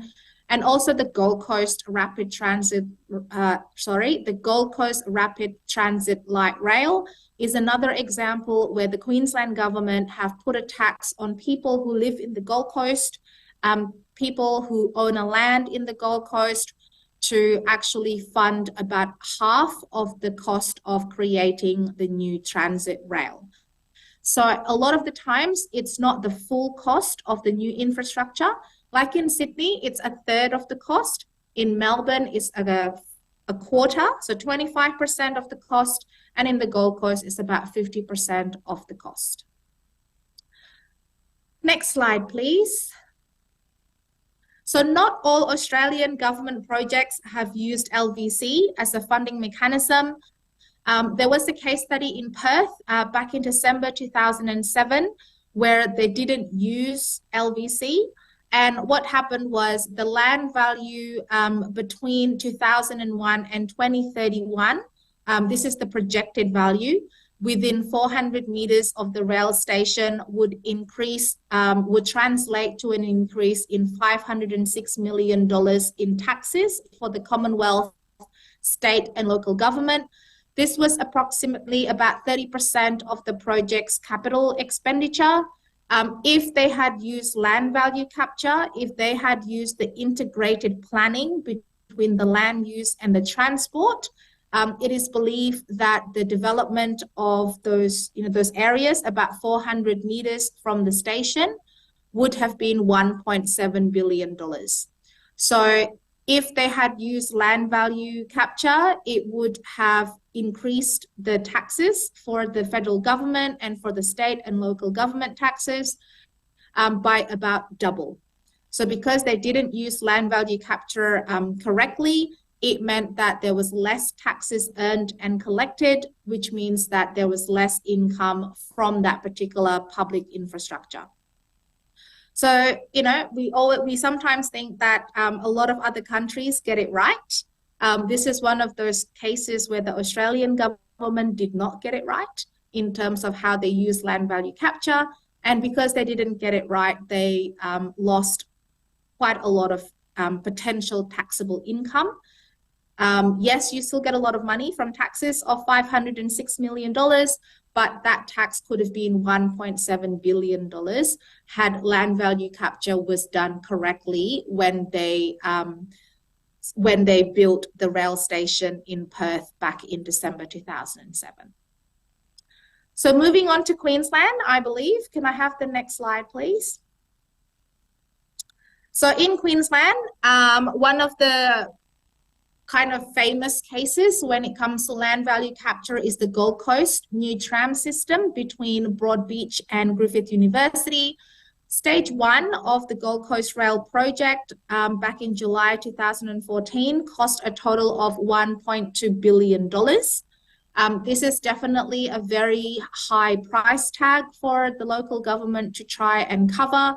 So they had to find other ways to be able to cover some of the cost. So what they did was they put $110 per annum transport levy on all resident properties around the Gold Coast Rail project, and that $110 per annum levy then went into the funding of the Gold Coast Rail project itself. What we have done, or what some of the academics have done, is they've looked at the land that is around 400-meter radius from the rail station, which is about 1,324 plots of land. They were worth approximately $4.2 billion prior to the insertion or prior to the start of the Gold Coast project. 1 year after the Gold Coast rail station project was in operation, it was estimated that the land value increased by about 7% more compared to land located between 400 and 2 kilometers from the train station. So the closer the land, the higher the value that it went by. And in the second year of the operation, it was estimated that those 400-meter distance land went up from value from $4.2 billion to $4.5 billion. So effectively, those plots of land went by about $300 million in value between prior to the start of the Gold Coast Rail project to 2 years after the Gold Coast Rail project happened, or that it was in operation. So what that means is that real estate owners in a lot of the nearby areas then gets the result. They can then sell their land for a much higher percentage, and they can benefit more because now that their land is worth about 7% more than any other land because of the Gold Coast Rail project. And they wouldn't have had that increase in the land value if the government did not put the Gold Coast Rail project. And so what happened was that the government put that $110 per annum, and it's per year, so per annum is per year, but it was per year for 20 years. So even though as a landholder, you have to pay that tax, that extra $110, you're getting something back because the land value of your particular land was increasing by 7% more compared to other places that is not close to the Gold Coast Rail Station. So some would argue that the way that this particular Gold Coast Rail Station has been done or has been funded is through land value capture. Because the Gold Coast government and the state government at the time, so the Queensland government, they were able to project that, okay, so for the 1,324 plots of land, that would increase in value by significantly more than any other land in the Gold Coast. So we're going to tax the people that live in that land or the people that own that land slightly higher to help fund the cost of actually putting in the new transport rail station in the Gold Coast. Next slide, please. So like I said, how does it benefit the government? How does the Gold Coast Rail benefit the government? It is possible to estimate the additional revenue available because of this particular investment. At a 1% land value tax rate, this would increase the government taxes by $2.5 million. If we calculate that by 1.75%, the revenue for the government would increase to $3.9 million from taxes. If we use 5% market interest rate, which is the market interest rate right now, that should equal to an annual revenue of about $15 million for the state government. So you can see that there is definitely that extra value capture for the government. This is how it works in the sense that for the government, we can collect more taxes and we get that extra revenue. Whereas for the landowners, because you have put in, or because the government have put in the Gold Coast Rail, their value would have increased as well, and they can sell their land for a much higher profit. So it's kind of like a win-win situation between the landowners and also the government departments as well. So overall, the land value gains from the Gold Coast Light Rail were around 25% of the capital cost, which is very healthy. The way that they've done that is by calculating that before the Gold Coast Rail came in, the value was at $4.2 billion. It's gone up to $4.5 billion in terms of what that land is now worth. So for this particular one, value capture can work when it comes to funding a new transport infrastructure because the land around that area has definitely increased in value as well. Next slide, please. However, not all major Queensland infrastructure projects use this land value capture. The latest one is actually in Brisbane. So in Brisbane, we're currently building the Cross River Rail. And this is a really, really big project because what we're trying to do is we're trying to build a railway system that is underground, under the sea, so under the water, so that we can actually get more people from one side of Brisbane, say from the south side to the north side of Brisbane, without having to go through all of the above ground, so all of the traffic jam, all of the current cars and motorbikes and things like that. But we're going underground and trying to get a much longer train system from the south to the north side of Brisbane. So there was talk that value capture might be something that will be used to fund the Cross River Rail, but this was opposed by so many people in Queensland, particularly people who are already working in the property industry. Interestingly enough, my peak body, which is the Property Council of Australia, they really cautioned that value capture can become a smokescreen for new taxes, and that it can actually be something that does not benefit the people that own the land, and that it becomes more cost to people that own the land. And the reason is that property owners already pay a lot of taxes here in Brisbane and a lot of taxes in Queensland. So you have infrastructure charges, GST, stamp duty, land tax, local government rate tax, capital gains tax, and a lot of other fees. A lot of developers, property landowners, taxes is one of the biggest bureaucratic red tape that we are currently facing in the Queensland government and in Brisbane, Gold Coast, Sunshine Coast, everywhere in Queensland when it comes to building more, and also when it comes to actually owning that parcel of land. So for Cross River Rail, it was decided that value capture is not the main opportunity, because people who own land in Queensland and people who own land in Brisbane has already taxed a lot. Like there's already tax on top of tax, on top of tax, on top of tax, on top of tax. And so there's already a lot of taxes that is being put on private property owners. So the Queensland Deputy Premier actually commented that some form of value capture are just what they call unfair taxes, because it is possible that the people are paying too much tax and that they're not actually going to be able to recoup that tax when they're trying to sell their property. So a really good example for this is that someone who currently owns currently owns land right now, the value of that land might be $1,000. They have to pay right now $500 in taxes. If you put a land value capture tax, that person might have to pay an extra $200 in taxes. So instead of $500 in taxes, it becomes $700 in tax. Right? But because there's so many taxes, when they're actually trying to sell the property later on, they're actually going to be selling not at a higher portion, but actually at the same portion or at the same value that they cannot recover the taxes that they have already paid.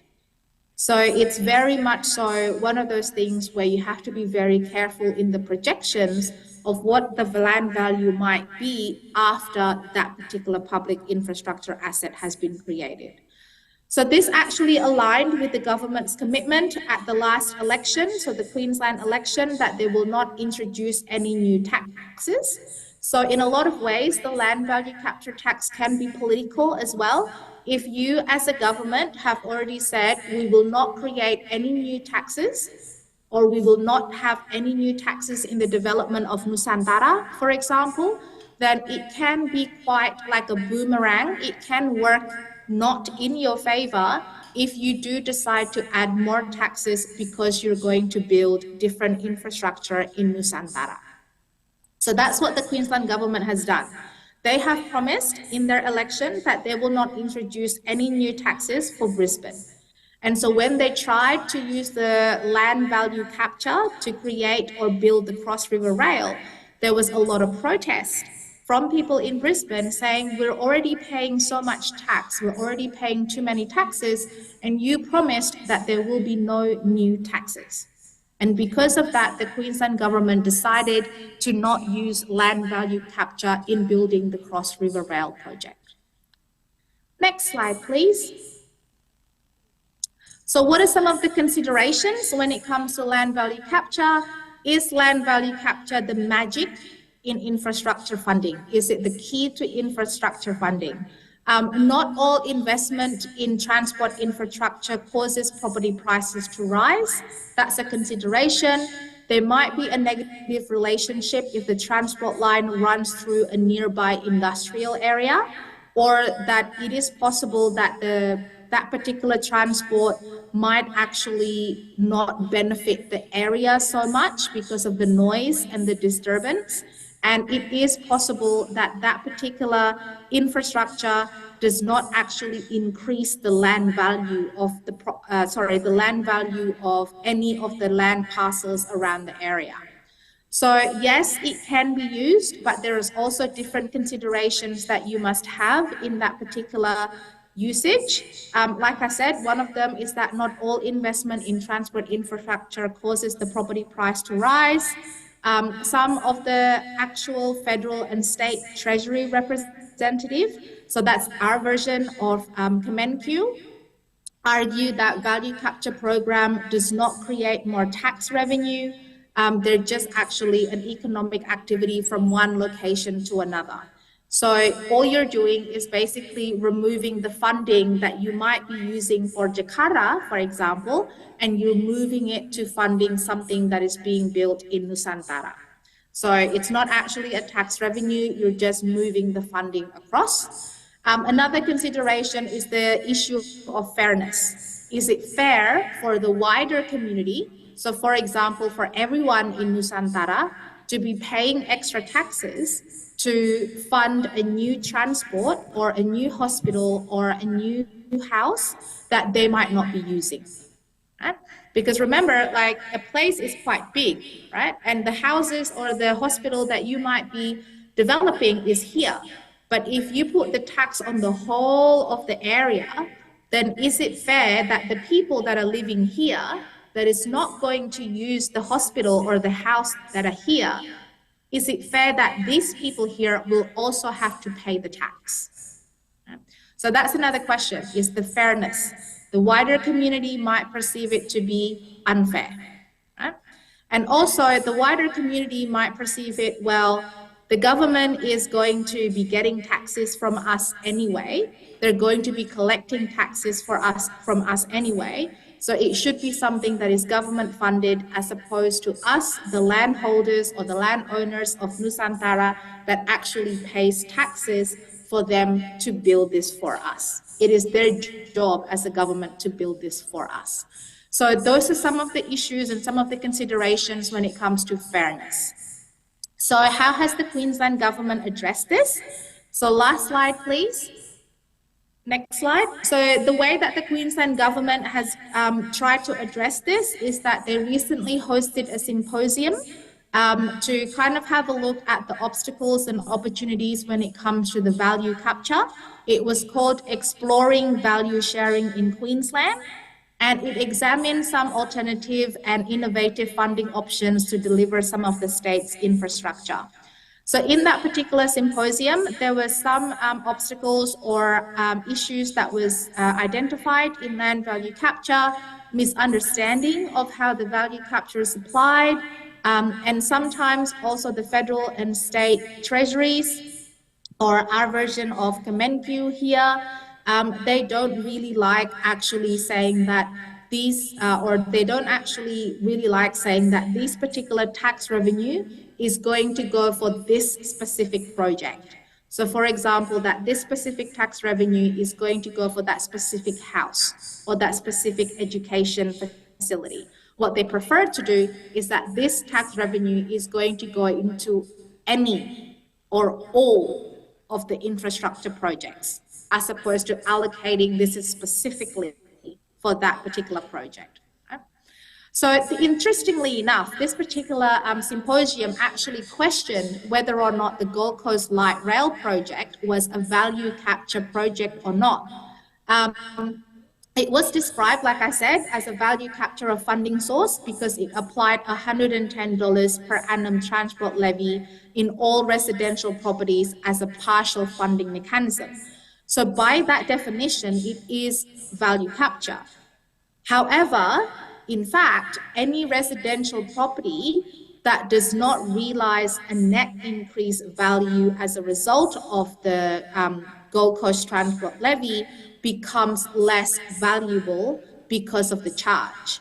So what that means is that any residential, it's not all residential properties that actually went up in value. There were some residential properties that actually went down in value because of the Gold Coast Transport Levy. Because of the Gold Coast rail being there, they've actually experienced that some of the land have gone down in value because people don't want to be living near a transport system. People don't like to live near a train station where it can be very busy or very noisy, and it's not good for the children. So there are some cases where the land value have actually gone down. So, there is some, I suppose, arguments and some considerations, and this particular symposium was questioning whether or not the Gold Coast Light Rail project was a value capture project. But the conclusion of the symposium overall is that using land value capture, the benefits of it far outweigh the cost. And so moving forward, I think the Queensland government will be looking into more ways of how to use land value capture. We are having an election as well. So it's not just Indonesia that's having an election. Next year, the Queensland government is also having an election.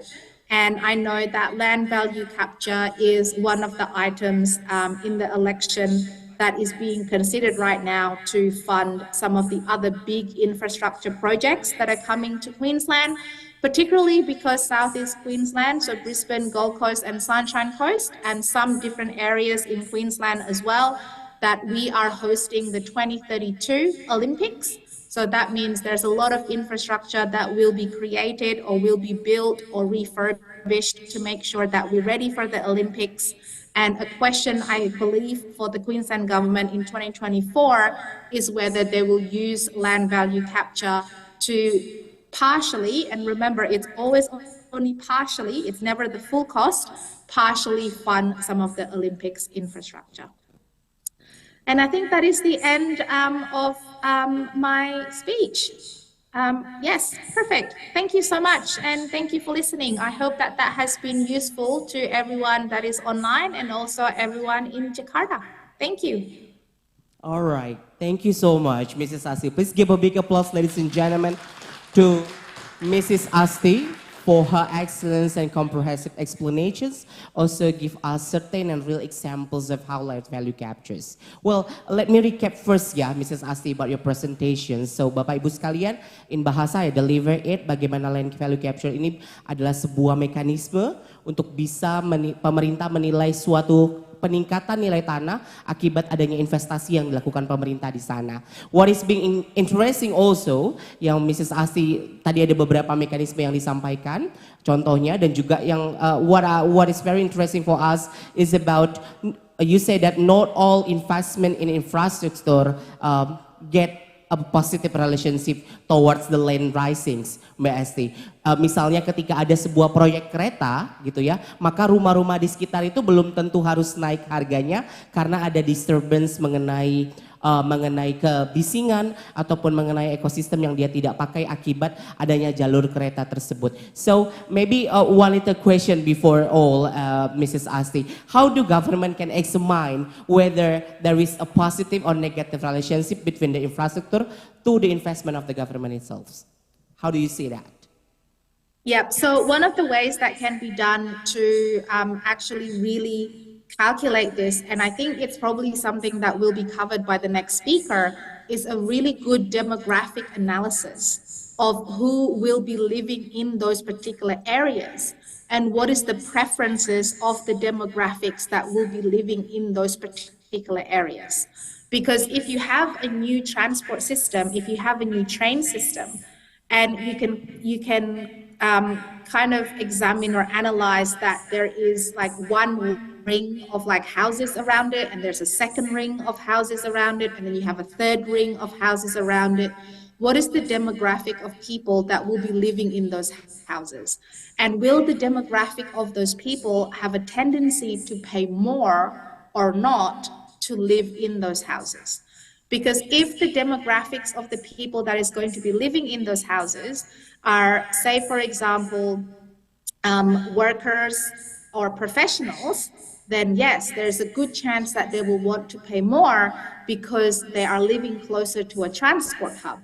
But if the demographic of the people around that area are people who are not workers, people who are not using the transport system, and they've just been living there for a long time, then they might not appreciate having the transport system, and they don't want to be paying more for their houses or more for their land. So one of the ways you can examine and analyze is you have to have a really, really good demographic analysis of the area, and also or I would say not just the current demographic, but also the future demographic of the area. So who lives there now, and who are the potential people that is going to be living in that area as well. All right, thank you so much, Mrs. Asti, for that. That's a very interesting assurance, good answer. So, Mrs. Asti, we will have a question and answer session right now. So I would like to welcome certain questions that might be directly saying here or through the Zoom. Is there any questions? I open for the questions. This one. We open for the one question first, yeah. Mrs. Asti, it is from, please. Hi, Mbak. Thank you for your nice presentation.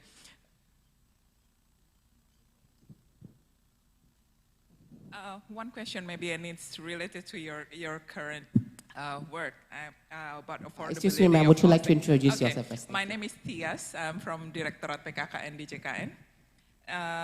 Acknowledging Pak Dirjen, I don't know whether you'll join us when he actually made the speech. One of his concerns is that how Jakarta has become better. And what we are discussing here is, my question is more into one of your favorite topics to, I think, affordability. With the increase, the possibility of increases of the land tax and betterment in what those four schemes for land value capture, one potential unintended impact will be bigger property bubbles, and bigger property bubbles will result in more unaffordability of the current citizens. So how should the government address that? That's the question. Thank you. Thank you, Mrs. Thank you. All right, Mrs. Thank you Asti? so much. Please answer if you Yeah, thank you so much. And that is a really, really, really good question, because of housing affordability is a big issue right now here in Brisbane and in Queensland and Australia. And I think it's a issue that is around the world. I don't think it's an issue that is just in Jakarta or in Indonesia or exclusive to our countries. I think it's an issue that is around the world. So one of the ways that the government has created this, or here in Queensland anyway, is that they have created a program where if we are creating any new housing, so whether it's a new apartment block or a new set of townhouses in a particular area, is that what they do is that they made sure that at least 25% of the stock is affordable housing.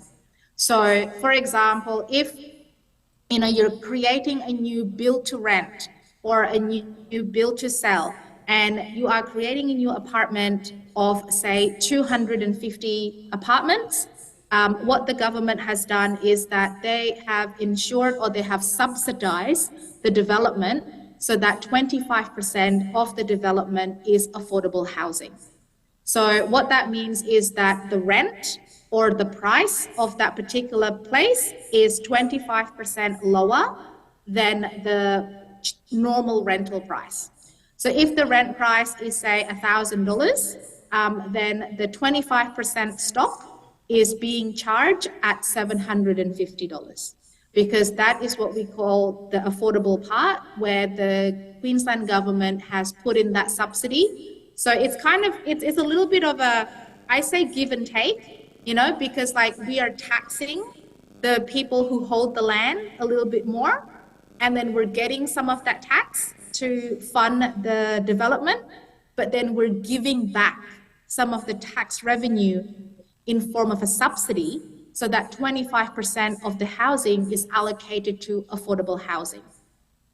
So it's a little bit kind of like a round cycle, where yes, we've collected tax from the people that own the land or the developers, and that becomes an income revenue to us. But then we take a little bit from that income revenue to put it back into the housing development as a subsidy, so that the people who are going to be managing those houses or the people who are going to be buying those houses can access affordable housing.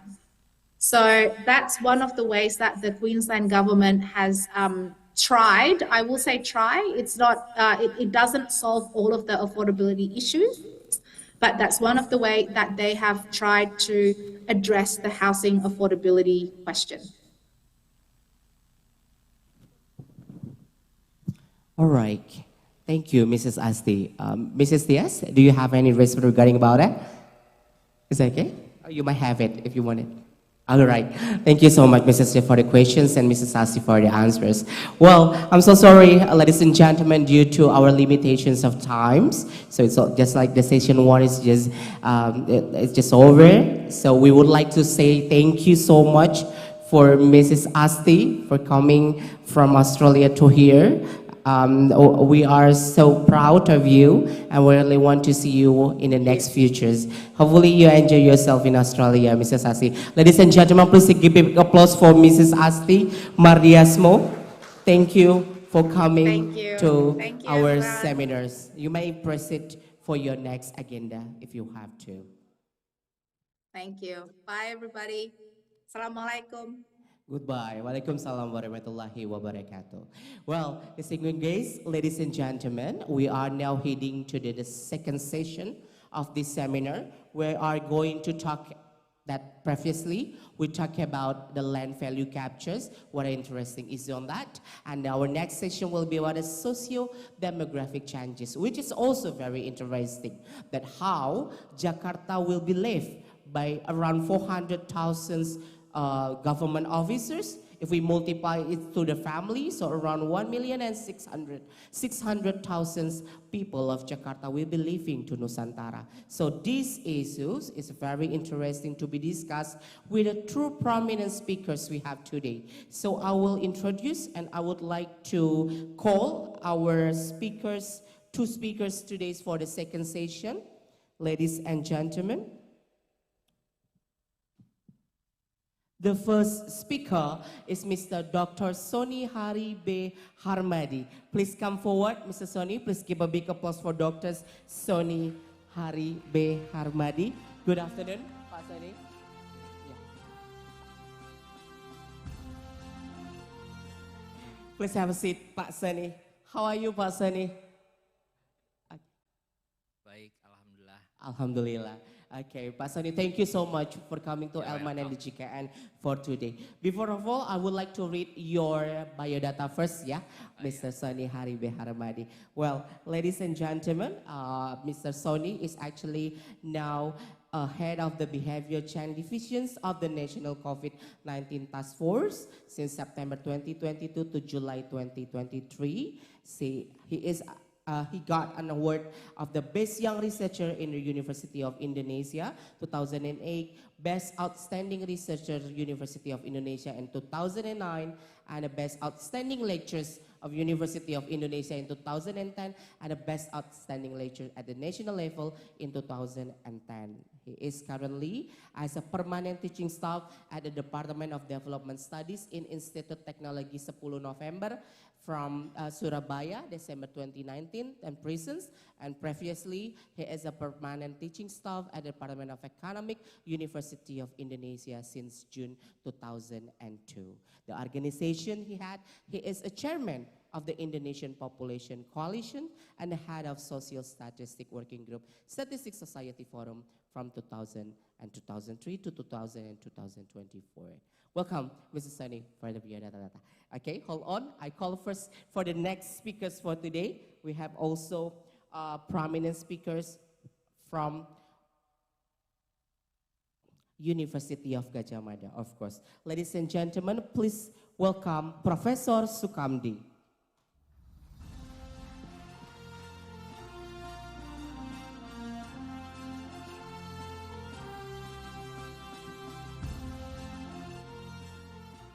Assalamualaikum, Pak.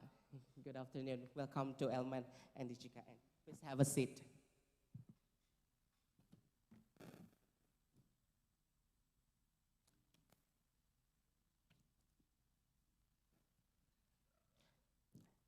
All right. Good afternoon, Pak Sukamdi. You may have your microphone and you. How are you, Pak Sukamdi? You may use the microphone if you want to. Before of all, I would like to read your biodata. Professor Sukamdi is a professor of population geography at the Faculty of Geography and the Gajah Mada University. He is mastering a scientific concentration on population and development, population mobility, urbanization, poverty, and employment. He holds his bachelor degree in population and employment geography, obtaining from the Faculty of Geography, University of Gajah Mada in 1985, master in population studies from Florida State University, United States in 1990, and complete a doctoral program from Redbourn University of Nijmegen, Netherlands in the field of social science in 2013. At this time, Professor Sukamdi, apart from being a lecturer, he also worked as a senior researcher at the Study Center from University of Gajah Mada, Population and Policy. And currently, he serves as the head of the Laboratory of Population and Economic Resource, Department of Environmental Geography, Faculty of Geography, University of Gajah Mada. Professor Sukamdi is also active in professional organization, namely IPADI, or Association of Practitioner and Demographer, and EGI, or Indonesian Geographical Association. What a biodata, Professor Sukamdi. Well, ladies and gentlemen and distinguished guests, without any further ado, the two prominent speakers will actually deliver the presentation. I would like to inform for both of the professors that your time is about 35 minutes for the presentation. Then we will process it into the question and answer sessions. Okay, so I would like to please Mr. Sonny to actually present the presentation. The time is yours, sir. Thank you, Mas Reza. Assalamualaikum warahmatullahi wabarakatuh.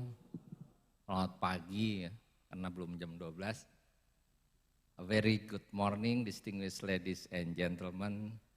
First of all, I thank you very much to Elman ya Pak. Kalau Elman itu kan susu ya. Elman, for the invitation. It's an honor for me to deliver my presentation. Tapi ya bahasa Inggris saya dari Jawa dulu ke bahasa Indonesia baru ke bahasa Inggris. Bisa dipaparkan paparan saya? Ya. In this presentation, I intend to offer some insight into the influence of moving the Indonesia's capital on demographic perspective, especially for Jakarta province. And next, okay, before I begin further explanation, I would like to point out that the choice of new capital location in East Kalimantan is a good choice in terms of demographic consideration. Why is that? Because East Kalimantan is indeed one of provinces with largest percentage of immigrant population in Indonesia. Almost 30% of its population are people born outside East Kalimantan. Yeah. This shows that population of East Kalimantan is accustomed to accepting migrants or newcomers. Yeah.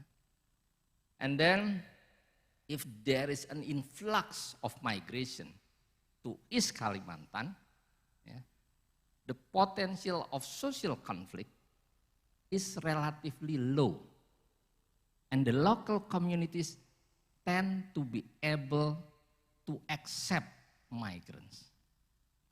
Yeah. It's a good benefit for us. And then, for the next, let us start with a very simple conceptual framework first. Yeah. Professor Sukamdi is the expert on this. Any change in population growth components, fertility, mortality, or migration, will have an impact to the demographic characteristics, size, age structure, and the distribution of population. And any change in demographic characteristic will also have an impact to various aspects in development. Social, economic, cultural, environmental, political, security, and so on. And of course, any change in development aspects will have an impact to the population growth components. I give you an example. A high birth rate leads to an increase in the population size. In addition, a high birth rate will also have an impact to the population age structure. Then the population age structure will be dominated by under 5 age population, toddlers. It means that there is a potential increase in demand for various things related to under 5 population. In the context of moving the capital, this policy will have an impact to the population migration for sure. Jakarta's residents will move gradually from Jakarta to the new capital, from Jakarta to other regions. And can you give the next slide, please? And nowadays, Jakarta has started to experience a negative net migration flow. The largest out-migration from Jakarta is to West Java, Central Java, and Banten. The main reason is to find a less expensive place to live, especially for those who move to Bodetabek, the border area of Jakarta and West Java, Jakarta, and Banten.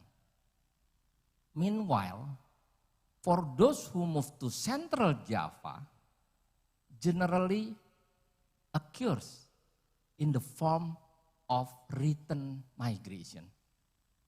What does return migration mean? Return migration means that people who are originally from Central Java work in Jakarta and decide to return to their home areas in Central Java. And then, if we take a look for the next slide, the policy of moving the capital clearly causes population migration outside from Jakarta will increase.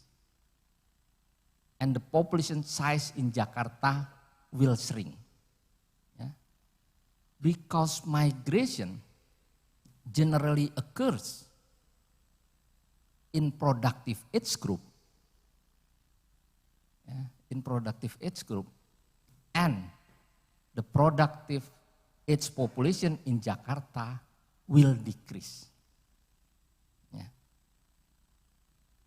The declining of productive age population in Jakarta will affect the population age structure of Jakarta. The change in the population age structure will have an impact to Jakarta's economy. Demand for property and consumer goods may decline. The mobility of Jakarta's population will decrease.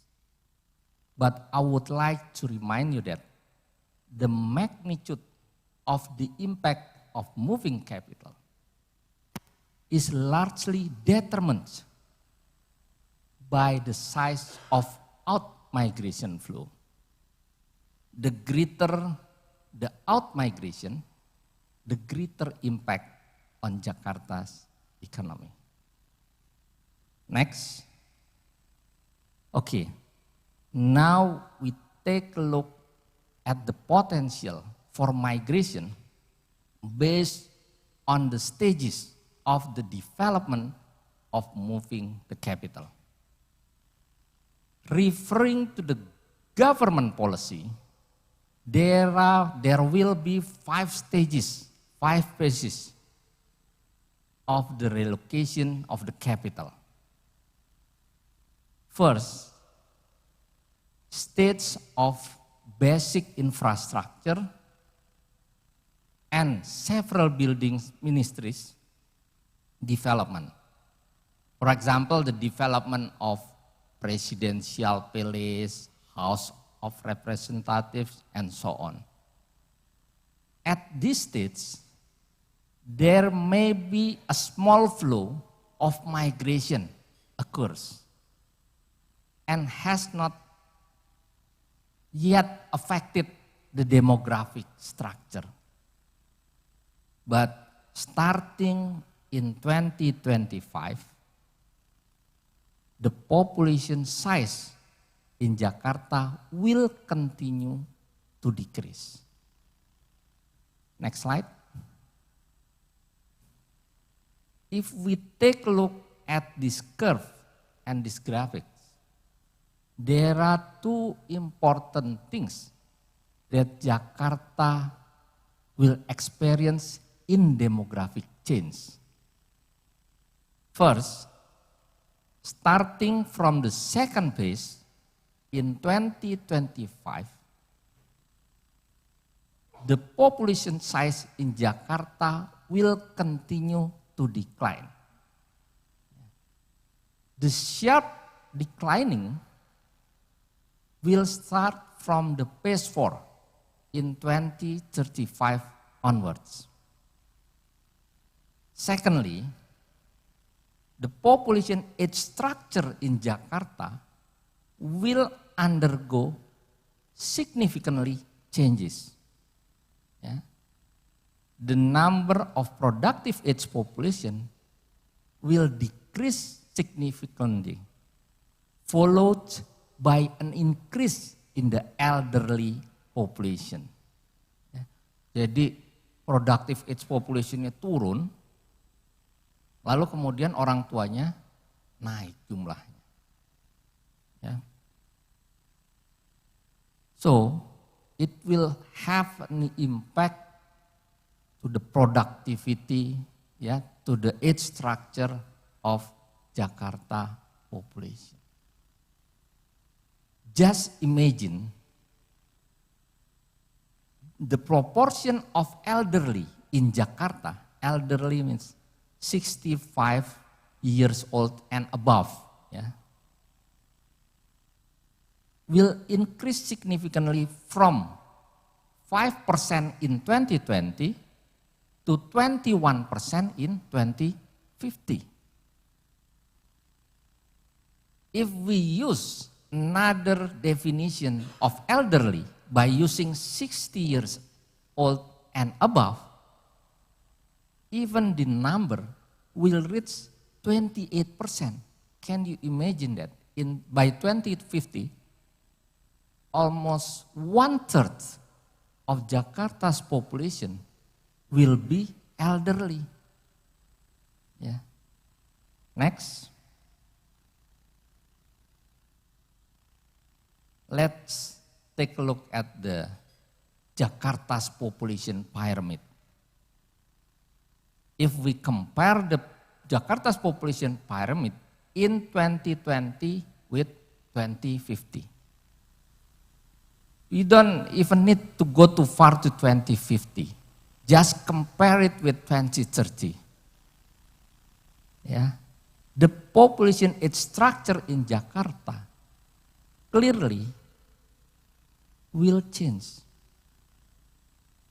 The median age of Jakarta's population will be around 40 years old. The median age, usia mediannya itu 40 tahun.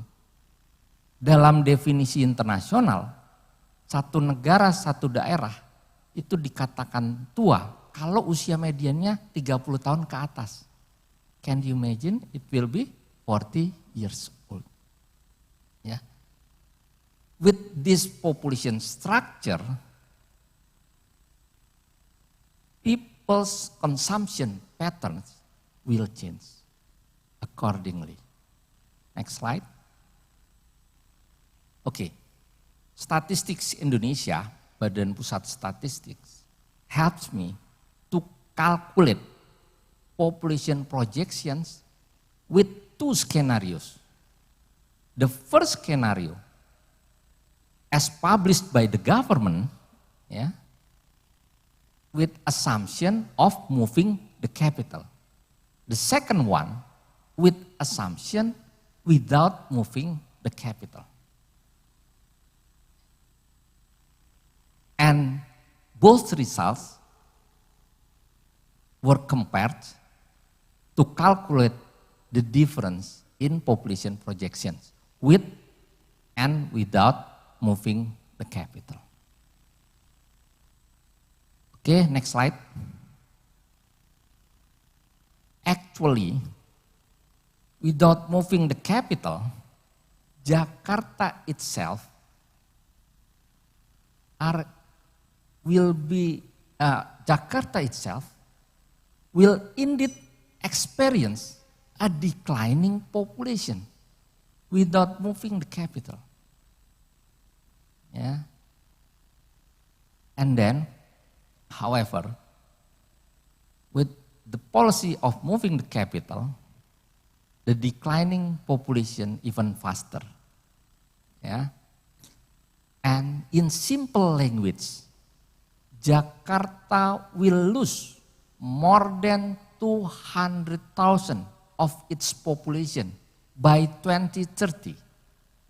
And by 2050, Jakarta will lose more than 400,000 inhabitants as a consequence of moving the capital. But the largest impact will be experienced by West Java province. Why? Because they will lose more than 1.3 million of its population by 2050. Next.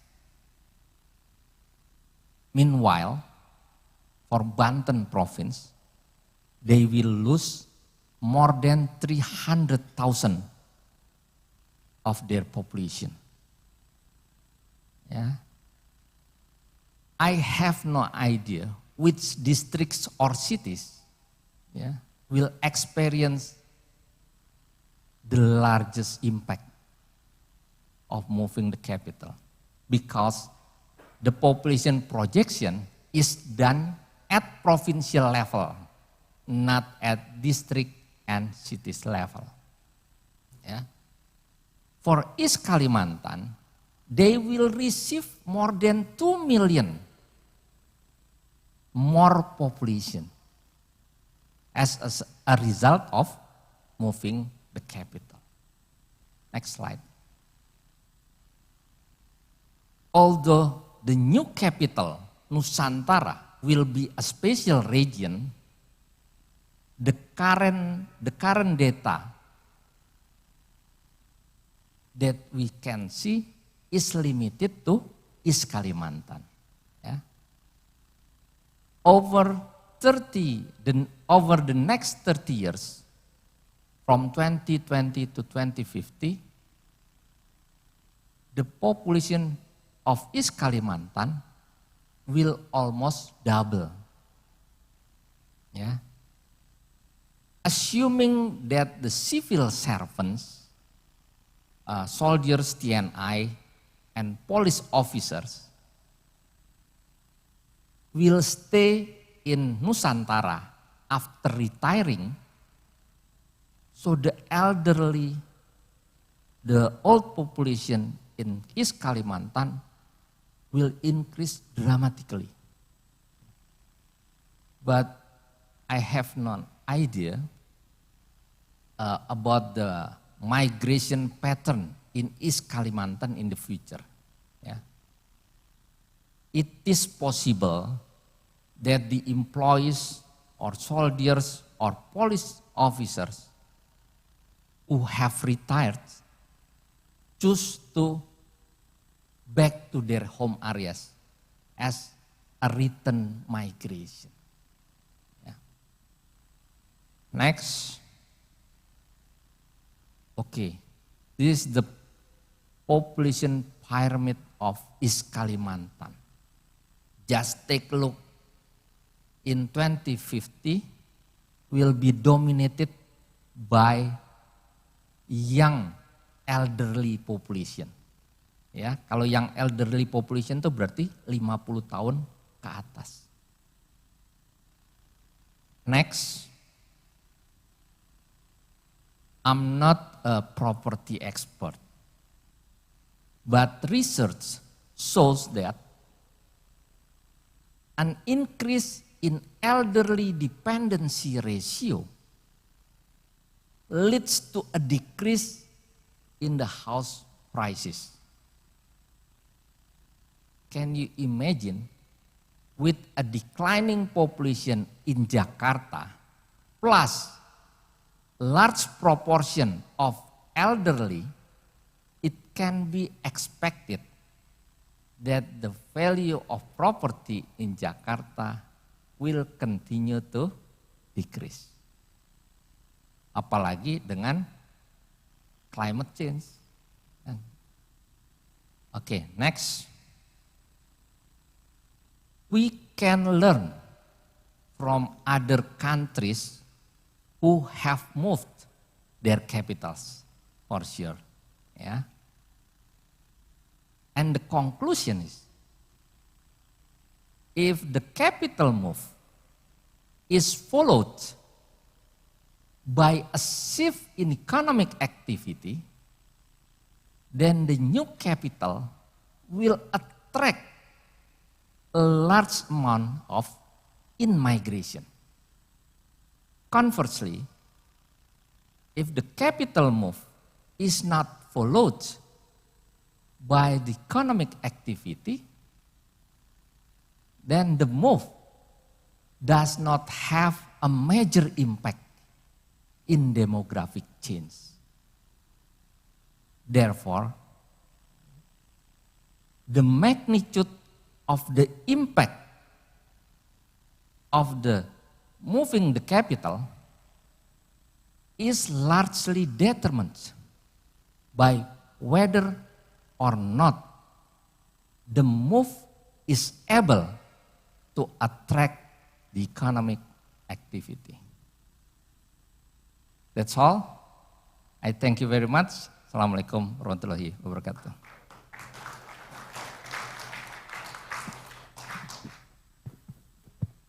Thank you so much, Osani, for the very comprehensive explanations and also interesting presentation.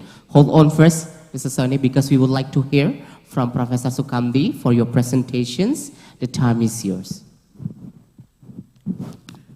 Assalamualaikum warahmatullahi wabarakatuh. Pertama kali saya ingin mengucapkan terima kasih atas kesempatan untuk sharing pada siang ini.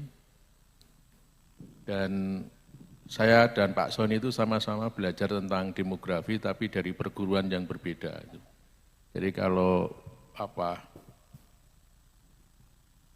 ada cerita silat Cina itu mungkin Pak Soni lebih ke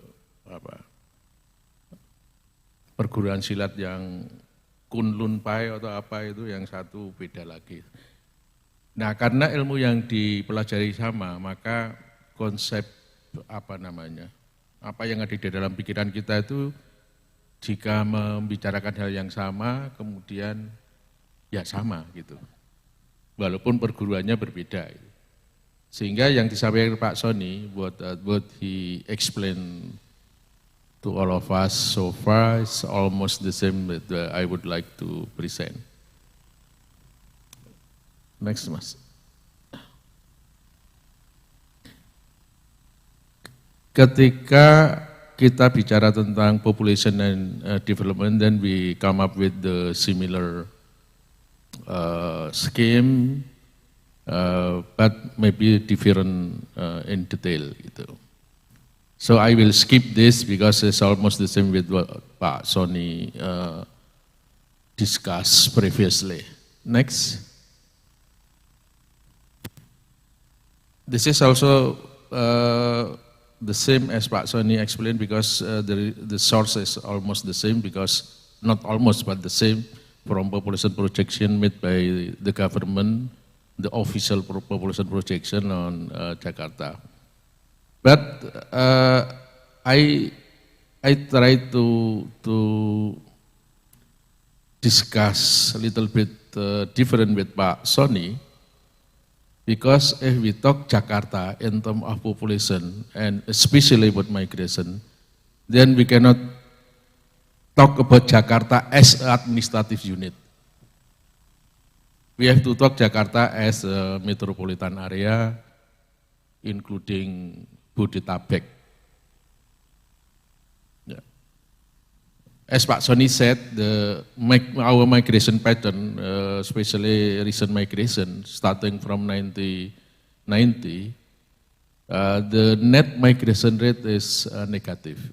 Means more people moving out from Jakarta rather than people moving in Jakarta.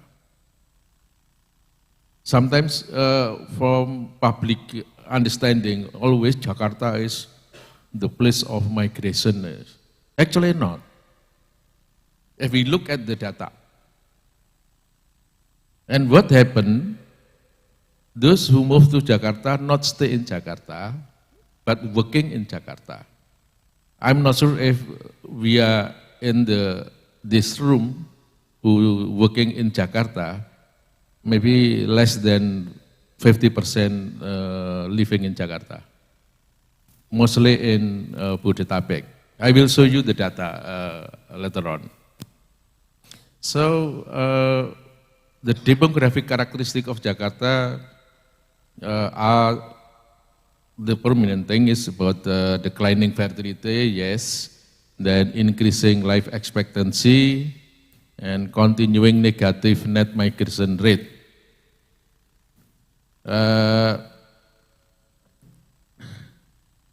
And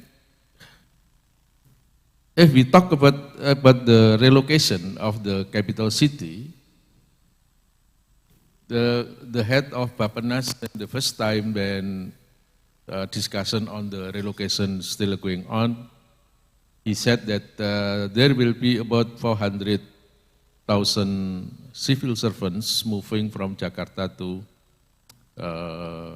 the new capital city, to Nusantara. The average, assuming the average of one family is 4 members there, so there will be about 1.4 million moving from Jakarta to Nusantara. But in fact, 1.4 million is not from Jakarta.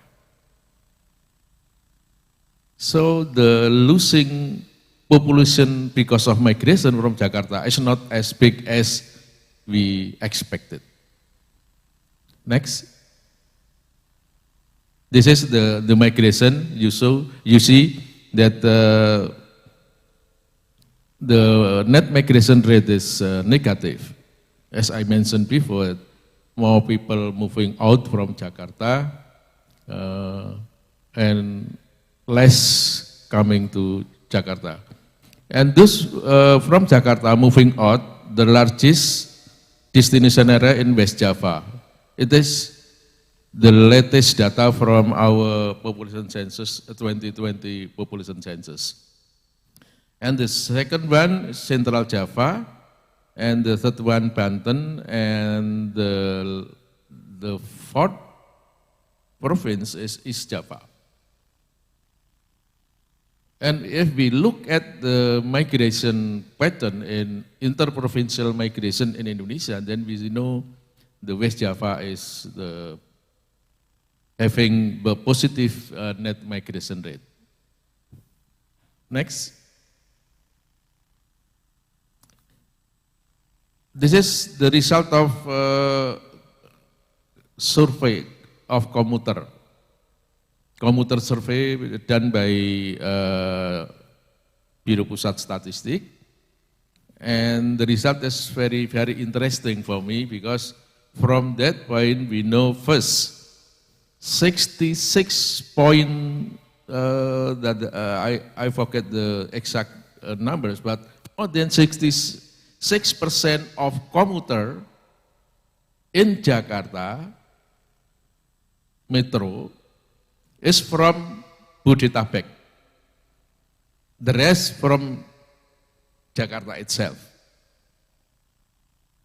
Assuming that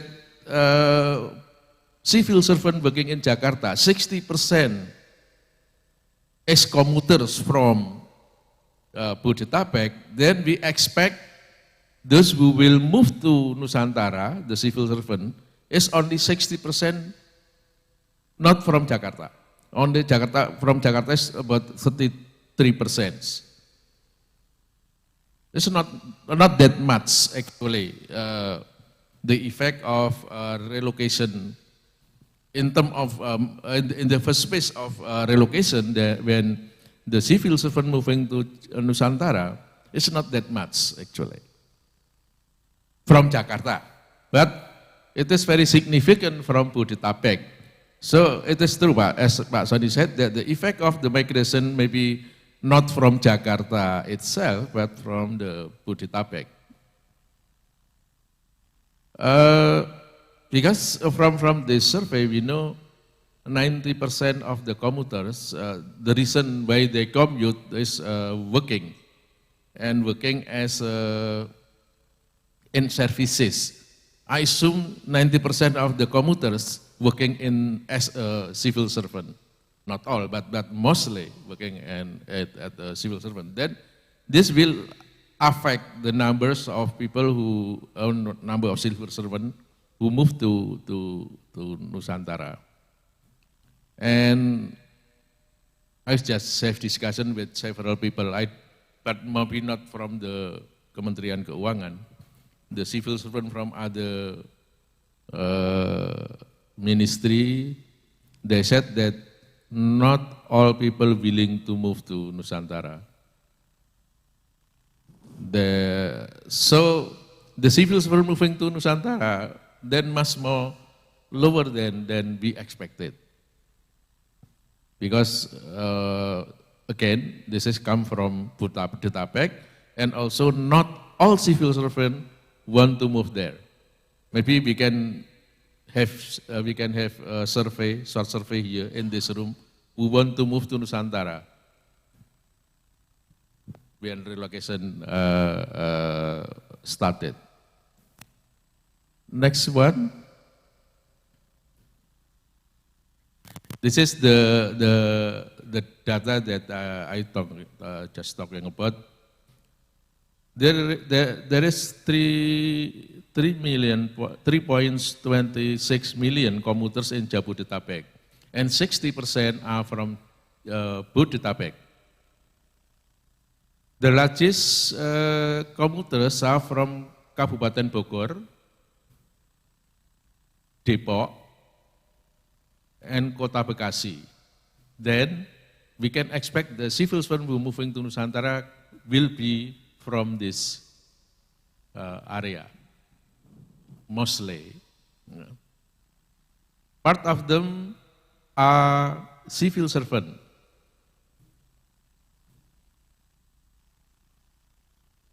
Actually, I make a mistake. Part of them are in services, and might be the largest portion is in civil servants. Next. So, first, I don't think that in the first stage of operationalization of the new capital city, the moving or the migration people from Jakarta will not influence in terms of numbers or size, population size significantly. This is one thing. In fact, that commuters more than 60% are from Bodetabek working in Jakarta. Migration into the new capital will not have an influence significantly on the size and the composition of the population in Jakarta. But of course, it will influence a lot in the new destination area, in the new capital city. You can imagine in the area which is only very limited people living in new capital city, then suddenly there will be about 1.4 million wherever they come from. So the size will be significantly increase the number of population in the new capital city. But from several articles I read, the conclusion is the same, that Jakarta is overpopulated. This is one thing. So there will be also impact on the environment condition in Jakarta. Pressure on population pressure will slow down because in 2010 the population pressure is about 9.1 or 9.2% in Jakarta, and the maximum population pressure is about 1. So you can see the 1 and 9 is very high. But by the relocation of the capital, I assume there will be quite significant effect on the population pressure in Jakarta.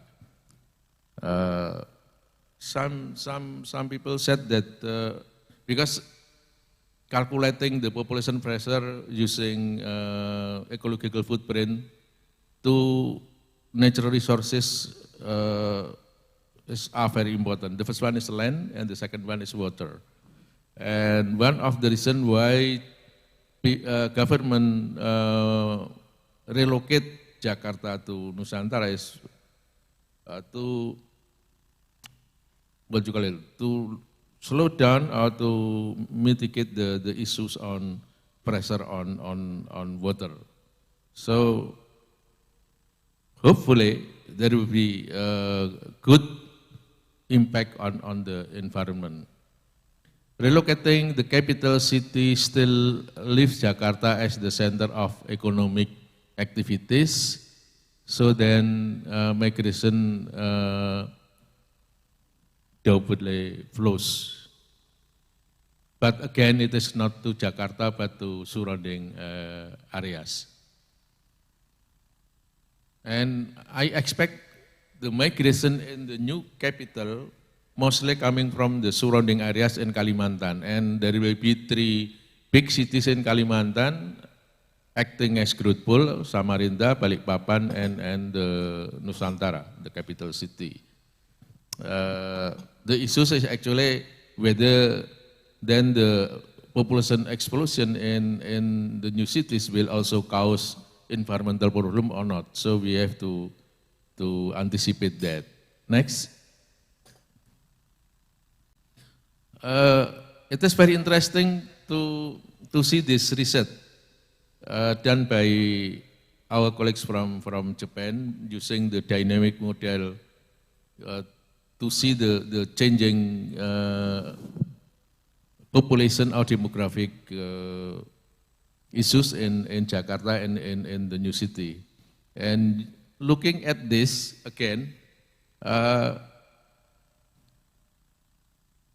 Jakarta will have new migration flows, but again it is not to Jakarta, but it is to surrounding areas in Bodetabek. But from economic point of view, it's also very important impact on this. And those who coming to the migration to the new city, increased migration, I assume, I predicted that this is not from Java. will be mostly from Kalimantan on the neighboring areas in Kalimantan. So actually the result of the article, the research is not only from demographic point of view, but also on environment, but including the changing carbon dioxide in Jakarta, also in deforestation in Kalimantan. But I'm sorry, I haven't made notation on this presentation. Next. So this is what I want to say. Then maybe Pak Sony said that the population of Jakarta will decrease so much. But compared with the projection made by the government, I don't think that the difference is not so significant because of the migration especially. Because in my point of view, the migration not coming from Jakarta. This is coming from Bodetabek. So when we talk about Jakarta again, as I mentioned previously, we have to talk Jakarta as a metropolitan area, not Jakarta as a administrative unit. Thank you, Mas. All right, thank you so much.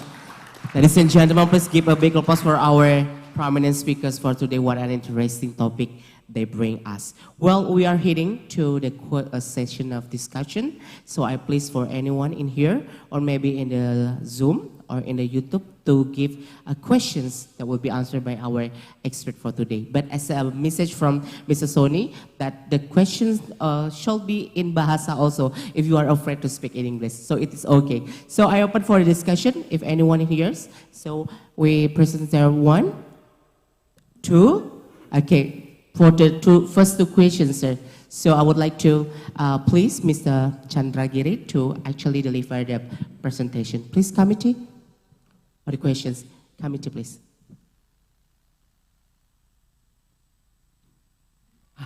It's okay, Pak. You want to say? Cek. Terima kasih, Prof. Prof, saya tanyanya pakai bahasa Indonesia aja ya. Lahirnya di situ kemarin soalnya, di Tanah Abang. Jadi nggak bisa bahasa Inggris. Prof, saya mau nanya mengenai demografi. Jadi ini kalau kita bicara pemindahan IKN itu kan banyak berita yang tadi dihubungkan dengan presentasi Prof tadi adalah bahwa salah satu alasan utama orang bermigrasi itu karena mencari kehidupan yang lebih murah. Kan gitu ya, satu. Terus yang kedua, informasinya adalah ketika kami baca-baca itu, orang itu mau berpindah kalau lokasi tempat pindahnya secara infrastruktur atau secara fasilitasnya sudah lengkap. Gitu. Nah ini mau klarifikasi aja sih Prof, mau nanya sebetulnya gimana ya, karena bayangan kami itu yang kami tahu, saya terutama sebagai orang awam ketika IKN itu lagi dibangun sekarang, ini kan yang dibangun baru infrastruktur pemerintahannya yang mau dikejar di tahun 2024 itu. Nah bagaimana dengan masyarakat umum? Berarti kalau fasilitas pemerintahan kan bicaranya tadi civil servant, terus tentang TNI Polri dan lain sebagainya. Nah bagaimana dengan penduduknya ini mau pindahnya? Karena saya pernah kerja di Balikpapan, Prof. Itu mahal banget hidup di sana. Itu mahal aja pakai banget ya. Gitu. Nah, apalagi nanti kalau ke IKN seberang itu lebih mahal lagi logikanya gitu karena jauh dari kota. Mungkin itu Prof pertanyaannya. Terima kasih. Alright, first I would like to please Mr. Sony first to respond for the questions. Yeah. Okay, maybe we just answer first ya. Baik, makasih Pak. Siapa tadi? Maaf. Chandra. Oh, Chandra. Pak Chandra, Mas Chandra. Makasih. Jadi begini, memang tren dari migrasi keluar Jakarta itu besar, ya cenderung besar. Jadi makanya kemarin saya buat simulasi. Kalau mengikuti tren yang ada, itu penduduk Jakarta kan seperti apa? Kalau mengikuti tahapannya pemerintah untuk pindah ibu kota, itu Jakarta penduduknya akan seperti apa? Ternyata selisih antara yang tren tadi, yang memang sekarang sudah turun, dan memang tanpa pindah ibu kota pun akan turun. Itu selisih antara tren dan yang dibuat oleh pemerintah sesuai tahapan 1, 2, 3, 4, 5, itu mencapai 400.000. Menurut saya 400.000 itu cukup banyak. Lebih sedikit. Jadi dengan tren itu lebih banyak 400.000 dibanding kalau ibu kota benar-benar pindah. Jadi kalau kita nggak mindahin ibu kota, yang ngikutin tren, penduduk Jakarta coba boleh nggak ditayangkan supaya lihat angkanya sama-sama. Yang tadi.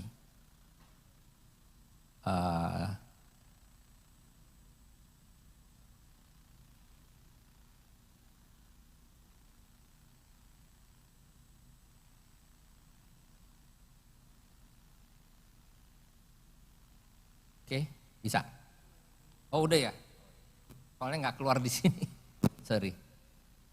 Jadi kalau Jakarta ngikuti tren saja, migrasinya, angka kelahirannya, angka kematiannya mengikuti tren yang sekarang, itu jumlah penduduknya Jakarta itu akan 10,1 juta di tahun 2050. Hampir 10,2 juta itu.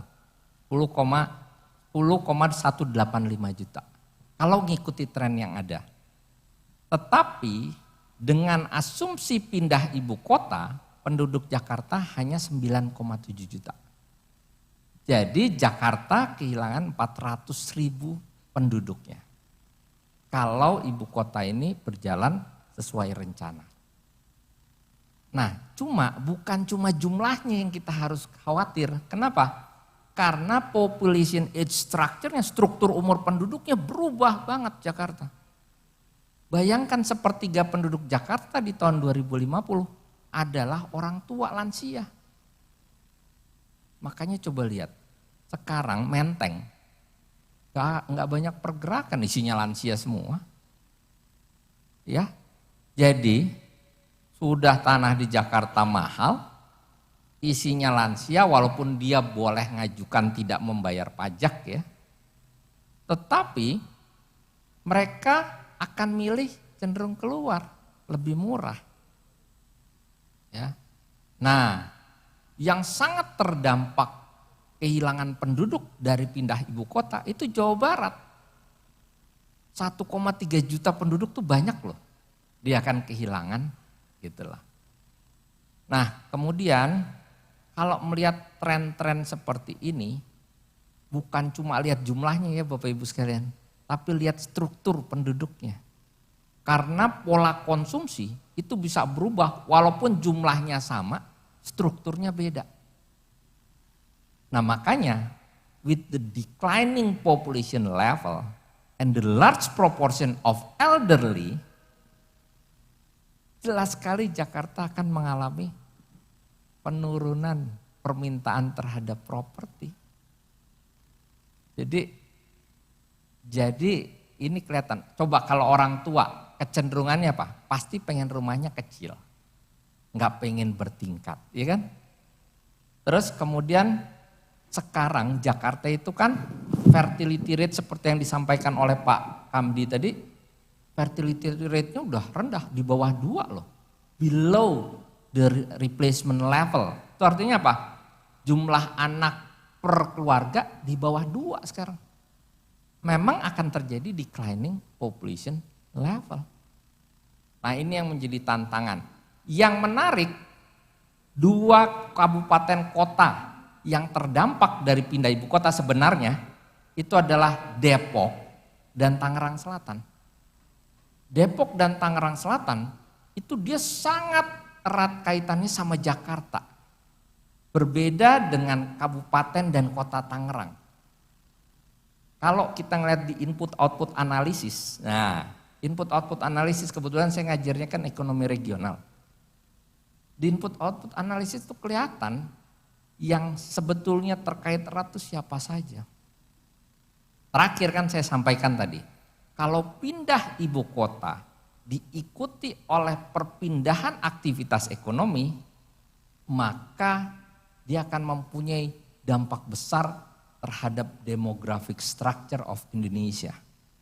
Tapi kalau pindah ibu kota tidak diikuti oleh shifting dalam economic activity, maka tidak akan ada dampak yang sangat signifikan. Tapi tanpa diikuti pindah shifting dalam ekonomi tadi, itu kira-kiranya akan seperti ini. Ini hanya dengan asumsi mindahin PNS, soldiers, terus mindahin polisi dan seterusnya, diikuti oleh keluarga dan supporting population untuk menunjang kehidupan yang lebih besar di sana. Bayangin kalau ternyata pindah ibu kota nanti diikuti oleh shifting economic activity, pasti lebih besar dari ini dampaknya. Itu kira-kira. Alright, Profesor Sukamti, ya, saya ringkas saja. Kan secara teoritis orang berpindah, orang bermigrasi itu kan maximize utilities ya. Intinya kan di sana. Yang terpenting kemudian secara ekonomi dia akan membaik, dan kalau ekonomi membaik itu salah satu caranya adalah menekan cost. Sehingga dia selalu mencari tempat-tempat yang selain kesempatan kerjanya dan upahnya tinggi juga cost-nya murah. Dalam kasus ini mungkin bisa kita lihat sebetulnya tadi penjelasan tentang komuter tadi. Mengapa orang yang bekerja di Jakarta itu bertempat tinggal di daerah Bodetabek, karena mereka mencari tempat yang secara ekonomi lebih murah. Dalam kasus IKN, saya bayangkan nanti multipliers effect dari IKN itu akan bertebaran kegiatan ekonomi yang ada di sekitarnya, di sekitar IKN. Yang kemungkinan itu juga akan menarik migran masuk ke sana. Maka tadi saya mengatakan kemungkinan besar migran yang masuk ke sana juga dari sekitar daerah ya Balikpapan, Samarinda dan daerah-daerah sekitarnya. Cuma begini Bapak, saya belum, mungkin saya yang belum baca ya, tapi saya belum, mungkin Pak Sony juga bisa memberikan informasi, apakah IKN ini didesain untuk jumlah penduduk tertentu? Karena kalau misalnya kita lihat tetangga terdekat Malaysia itu, ibu kota yang baru didesain untuk 500.000 orang pada waktu siang hari dan malamnya lebih sedikit. Gitu. Tapi persoalannya kalau di Malaysia itu antara Putrajaya dengan Kuala Lumpur dekat. Jadi orang yang tadinya di Kuala Lumpur nggak perlu pindah ke Putrajaya. Ini jauh ini. Nusantara dengan Jakarta kalau dilaju ya di commuting gitu kan. Sehingga sekali lagi daya tarik di IKN itu nanti sangat tergantung kepada bagaimana kegiatan ekonomi, multiplier effect dari IKN ini akan berkembang di daerah sekitarnya. Dan ini malah muncul pertanyaan baru yang saya juga pernah ditanya. Bagaimana strateginya menahan jangan sampai terjadi ledakan penduduk di IKN? Gitu. Karena nanti persoalannya kemudian sama, persoalan yang dihadapi IKN itu akan sama dengan yang dihadapi Jakarta, soal lingkungan, soal sosial, ya kriminal dan lain sebagainya. Nah, kalau nahan itu, ya kalau dari migrasi akan sulit ya, karena migrasi itu kan sifatnya natural. Jadi tidak peduli siapapun, kalau dia ingin memperbaiki hidup, memperbaiki ekonominya, dia akan pergi dan dia akan mencari tempat-tempat yang secara ekonomi menguntungkan gitu. Sementara saya belum melihat data fertilitas yang ada di sana, apakah fertilitasnya tinggi atau tidak untuk agar pertumbuhan penduduknya tidak tinggi. Tapi tadi misalnya yang dikatakan Pak Sony, kalau kemudian migrasi itu dilepas gitu ya. Artinya ya sudah mengikuti hukum alamnya saja, ya mungkin akan terjadi penambahan jumlah penduduk yang sangat tinggi di IKN dan dalam sekian waktu mungkin kita akan mengalami hal yang sama seperti halnya di Jakarta. Itu aja, terima kasih. Thank you, Prof. Do you want to respond, Mr. Chandra? Okay, so let's go ahead. We are pleasing Mrs. Tias to deliver the question. Ya, makasih Pak. Mungkin terus terang dengan penjelasan Pak Sony, saya agak mixed feeling ini. Jadi pertama, concern Pak Dirjen soal affordability terjawab, in time will be affordable, tapi on the other hand, tapi di sisi lain kita juga jadi beban karena aging society-nya kayak capital city yang lain juga, kayak Jepang, negara-negara Eropa dan lain sebagainya. Nah, what should we do maksud saya, terus pemerintah harus seperti apa, dalam arti pemerintah Pemprov DKI saat ini sebagai yang punya itu, lalu regional tadi seperti Profesor sampaikan, karena kawasan ini tidak hanya regional, tapi saya lupa istilahnya apa tuh Pak, megapolitan city kan, karena termasuk juga puncak Cianjur, tidak hanya Jabodetabek sekarang. Lalu pemerintah pusat harus seperti apa? Kalau dari segi peraturan tadi Pak Sony sampaikan, kalau stagingnya sesuai dengan tahapan kepindahan yang ada sekarang, oke, posisi proyeksinya akan seperti itu.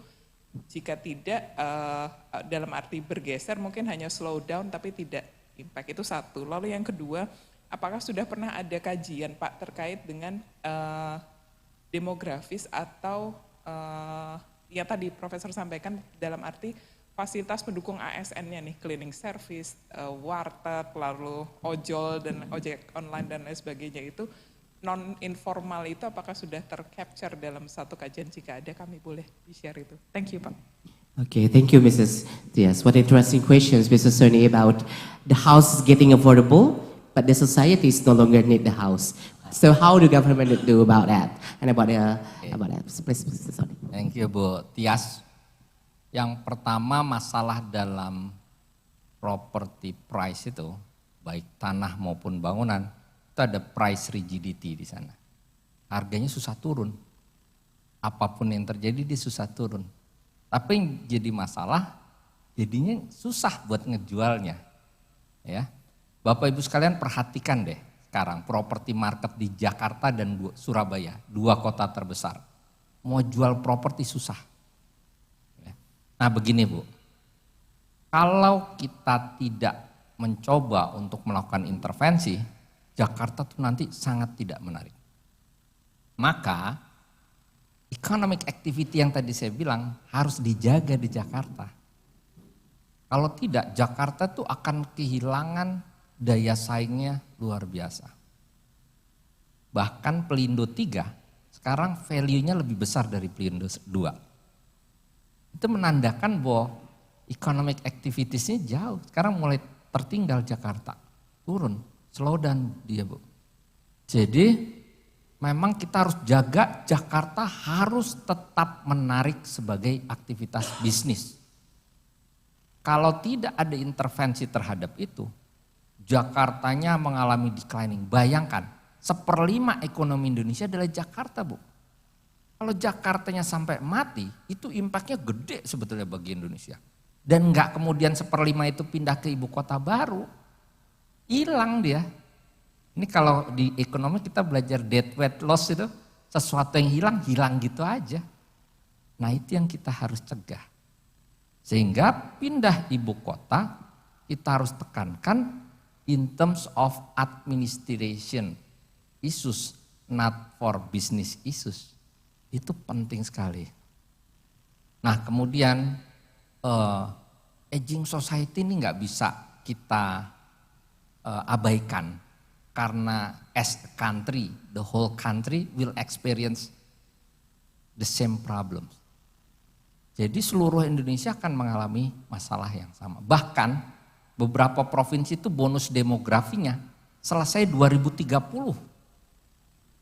Bukan 2030 itu baru mulai, tapi selesai. Artinya apa? Tadi ya, elderly dependency ratio-nya naik drastis. Nah Jakarta ini gimana caranya? Gak boleh dilepas, harus dijaga, harus tetap menarik, harus tetap menjadi business center. Otherwise kita akan kehilangan banyak hal. Kira-kira gitu. Alright, so I would like to please Professor Sukamdi to respond the question also. Sudah, okay. Mrs. Diaz, do you want to respond more? Is that okay for you? Nambah tadi Pak, statement terakhir Pak Sony, dijaganya kayak apa Pak? Maksud saya impartiality between government, pemerintah daerah, dalam arti competitiveness Jakarta harus seperti apa yang harus kita maintain, instead of eksklusif untuk memproteksi Jakarta, sementara provinsi lain kita katakanlah competitiveness-nya perlu juga ditingkatkan. Ya Bu, jadi sebetulnya akan ada shifting dalam land use harusnya. Ya. Land use yang tadinya misalkan untuk kawasan perumahan di Jakarta, itu harusnya lama-lama kita alihkan untuk industrial estate, ya, central business district dan seterusnya. Jadi memang strateginya adalah bagaimana membangun DKI Jakarta sebagai kota berdaya saing dalam bisnis dunia, bisnis global. Jadi kita harus punya target terhadap Jakarta. Bukan cuma punya target untuk mindahin ibu kota, tapi punya target apa yang kita bayangkan dengan Jakarta di masa depan. Jadi kalau saya bilang, to be the global city center. Ya. Jadi ini jadi hubnya Asia Tenggara lah atau apa gitu loh. Saya nggak tahu persis, tapi yang pasti residential area di Jakarta harusnya makin berkurang. Dan bergeser ke surrounding areanya tadi. Jakarta lebih didorong di dalam penataan ruangnya Bu.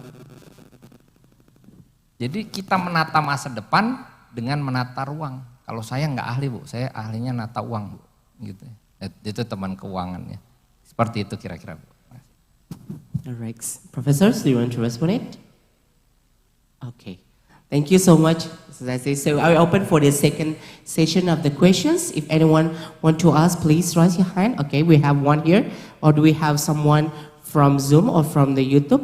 Okay, please users to deliver the question first. Terima kasih Pak. Dan terima kasih. Tadi dibawakan dalam bahasa Indonesia, jadi saya tertarik untuk bertanya Pak. Jadi yang tadi disampaikan Pak Sony dan narasumber menyampaikan bahwa di Jakarta itu harus tetap menjaga aktivitas ekonomi dan sebagainya supaya tetap seperti ini.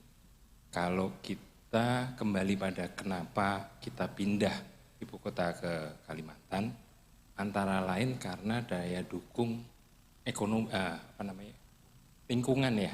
Jakarta kan sudah tidak begitu baik, sehingga memang aktivitas ekonomi ini mau tidak mau kan dikurangi nih dari Java sentris ke tempat yang lain, dan dalam hal ini mungkin ya stabilitas geografinya itu kalau di Kalimantan mungkin jauh dari gunung berapi dan sebagainya.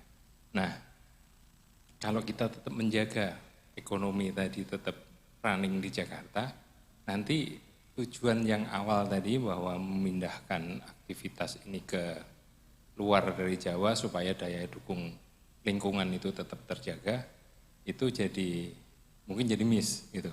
Nah, sebenarnya ketika kita memindahkan ibu kota ini, salah satu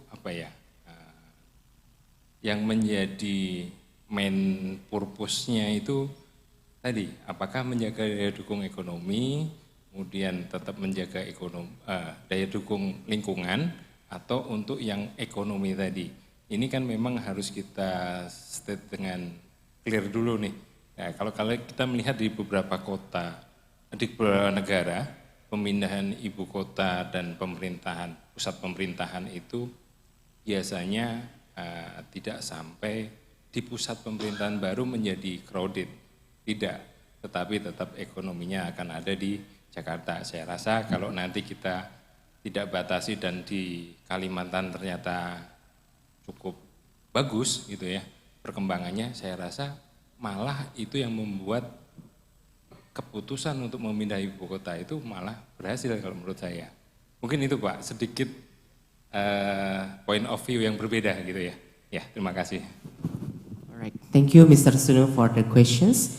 I would like to please Mr. Sony to respond for the question first. Ini Pak Kamdi nih ahlinya sebetulnya. Baik Pak Jul, yang pertama kita pasti tidak hanya mempertimbangkan daya dukung lingkungan. Karena ekonomi kita harus maju, kita kan menuju Indonesia Emas 2045 dan indikatornya adalah menjadi negara maju. Nah, oleh karena itu kita butuh mesin ekonomi, sehingga kita tetap butuh Jakarta. Cuma yang paling penting adalah menjadi lebih sejahtera itu kan tidak harus dengan menambah populasinya Pak. Australia itu nggak pernah punya kebijakan, tadi Mbak Astri mungkin bisa jelasin. Saya mau nambah penduduk saya sebanyak-banyaknya supaya Australia maju, nggak perlu. Bahkan sekarang Malaysia itu stable population dah mau cenderung turun di angka 32 juta jiwa. Menjadi negara maju bukan terus kemudian prasyaratnya adalah bertambah penduduknya kan gitu. Dengan beban penduduk yang lebih rendah, harusnya Jakarta daya dukungnya jadi lebih baik dan jadi lebih kompetitif. Harapannya kan seperti itu. Tapi kalau yang terjadi itu zero sum aja Pak Jul, itu bagus. Jakarta kehilangan 10% ekonominya, 10%-nya pindah ke daerah lain. Itu bagus kan Pak? Yang jadi masalah kalau bukan zero sum Pak. 10% kehilangan ekonomi Jakarta, hanya nambah 2% di daerah lain. Kita kan loss 8%. Itulah yang saya khawatirkan Pak sebenarnya. Bahwa berpindahnya ibu kota, kalau tidak diikuti oleh upaya untuk menjaga competitiveness-nya DKI, itu kita akan loss. Bukan zero sum kan enak ya, hilang di sini nambah di sana. Ini hilang di sini nggak nambah di mana-mana gitu Pak Jul. Nah ini yang perlu dipikirkan strateginya. Jadi jangan sampai nanti pindah ke Kalimantan juga didukung lingkungannya turun, ekonominya kita juga turun gitu kira-kira Pak. Makasih. Ini butuh satu sesi sendiri nanti buat bahasnya Pak Jul, Abu Tias. Alright, thank you Mr. Sony. Mr. Kamdi, do you want to respond it please? Terima kasih Mas. Jadi saya kira memang seringkali ada conflicting of interest ya antara pembangunan ekonomi dan lingkungan gitu. Dan kita tahu persis dari banyak studi yang pernah saya baca itu paling tidak di Jawa setiap provinsi itu sudah kalau istilahnya sudah overpopulated lah dibandingkan kalau kita bandingkan dengan sumber daya alam yang tersedia. Kalau saya baca alasan mengapa dilakukan relokasi kan salah satunya untuk mengurangi tekanan penduduk yang ada di Jakarta ya. Itu artinya memang diharapkan Jakarta ini nanti jumlah penduduknya tidak akan sebanyak ini gitu. Jadi kalau Pak Sony tadi mengatakan akan mengalami decreasing, that's good gitu, good sign gitu. Nah, mungkin kemudian isu penting lainnya adalah dengan penurunan jumlah penduduk ini, bagaimana kita membangun ekonomi, bukan membangun ya, tetap menjaga ekonomi Jakarta ini masih tetap bagus itu tentu bukan kapasitas saya ya untuk menjawab gitu. Kalau saya menjawab bisa nyalon presiden. Nambah lagi nanti calon presiden dari UGM kan nggak enak gitu.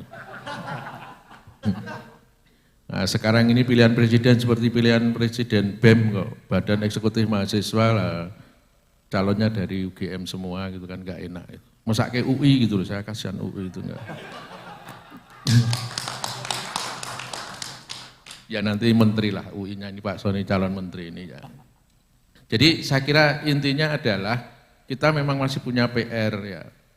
Pertama agar relokasi ini sekaligus membuat ada growth pool ekonomi baru di Kalimantan yang pada konteks demografi itu kemudian tidak akan membuat orang perginya ke Jakarta gitu, atau ke Bodetabek gitu. Kalau ekonomi di IKN ini nanti tumbuh dengan baik, otomatis orang akan pergi ke sana. Tapi di pihak lain juga kemudian jangan sampai tadi Pak Sony mengatakan dengan pemindahan ini kemudian ekonomi Jakarta losing gitu. Nah ini saya kira PR besar, mungkin kalau bisa dibuat satu white paper gitu diberikan kepada siapa ya sekarang yang pengelola IKN itu siapa? Itu dikasihkan sana untuk, atau mungkin untuk DKI sendiri nanti misalnya, karena DKI besok lama-lama itu menurut saya tidak ngomong tentang DKI, tapi harus bicara tentang DKI di Jakarta sebagai agropolitan, gitu. Metropolitan gitu ya. Ini desain yang berbeda, mengembangkan kota sebagai bentuk dari aglomerasi, memasukkan kota-kota kecil di sekitarnya dengan Jakarta sebagai ibu kota tentu akan sangat berbeda. Itu saja, terima kasih. Thank you, Professor Kamdi. Is there any response, Mr. Sunil? All right, so thank you for the questions of Mr. Sunil. Well, distinguished guests, ladies and gentlemen, we have arrived into the closing presentation of today's seminars. I hope and we hope that the seminars is beneficial for us to enhance the knowledge regarding about the socio-demographic changes and also the light value captures. We would like to thank you so much for Mr. Soni and also Professor Sukamdi. Please give a big applause for both speakers and also our previous speaker, Mrs. Diaswasti Martiasmo from Australia.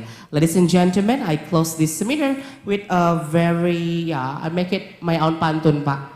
Okay. Tanjung Priuk to Megaria, handsome, okay, always handsome ya. Duku Atas to Salemba. See you in Nusantara. Stay success, Jakarta. Thank you so much. My name is Reza Pranata. I give back to our host today. Thank you so much.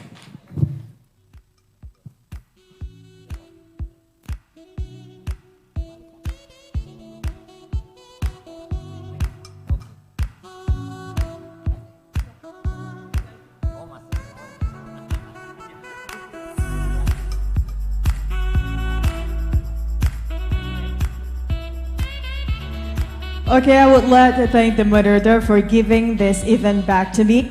Ladies and gentlemen, please give another applause for our today's moderator, Mr. Reza Pranata Putra.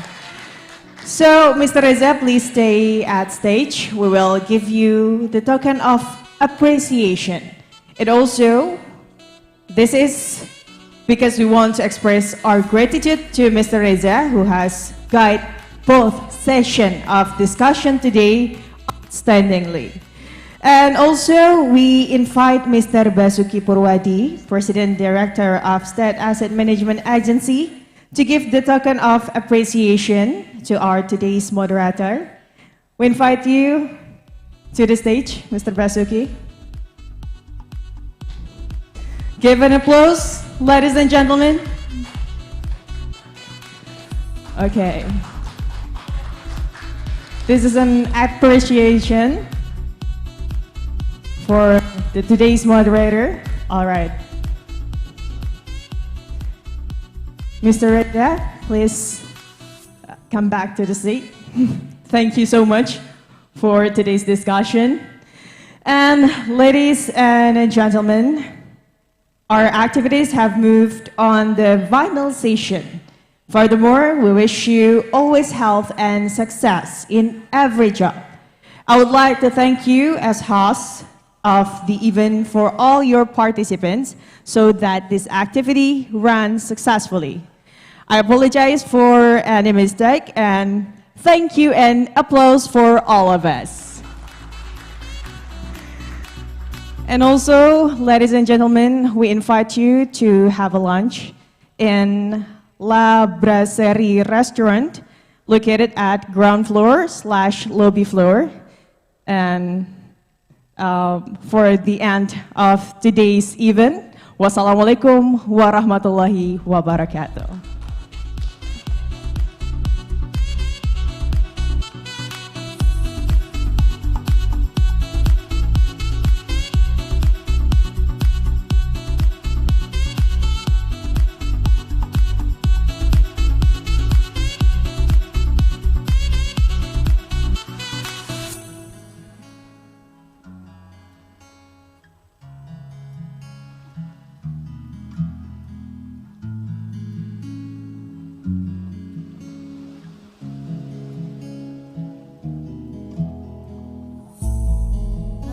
takes you higher, I will forever be intertwined with you.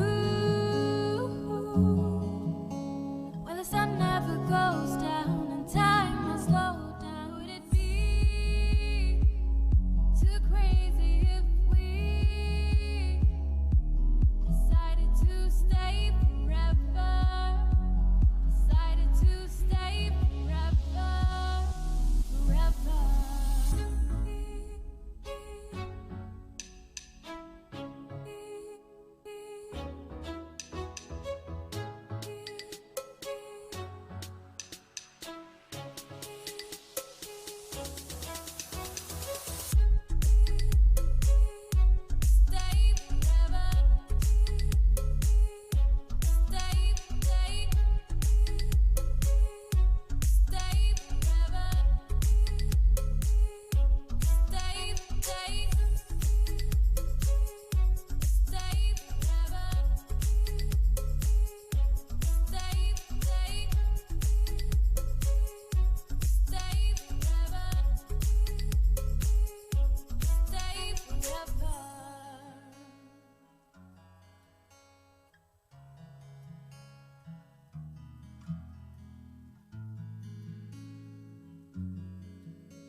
Jump into the fire. I'd like to see your wild side. We should run away.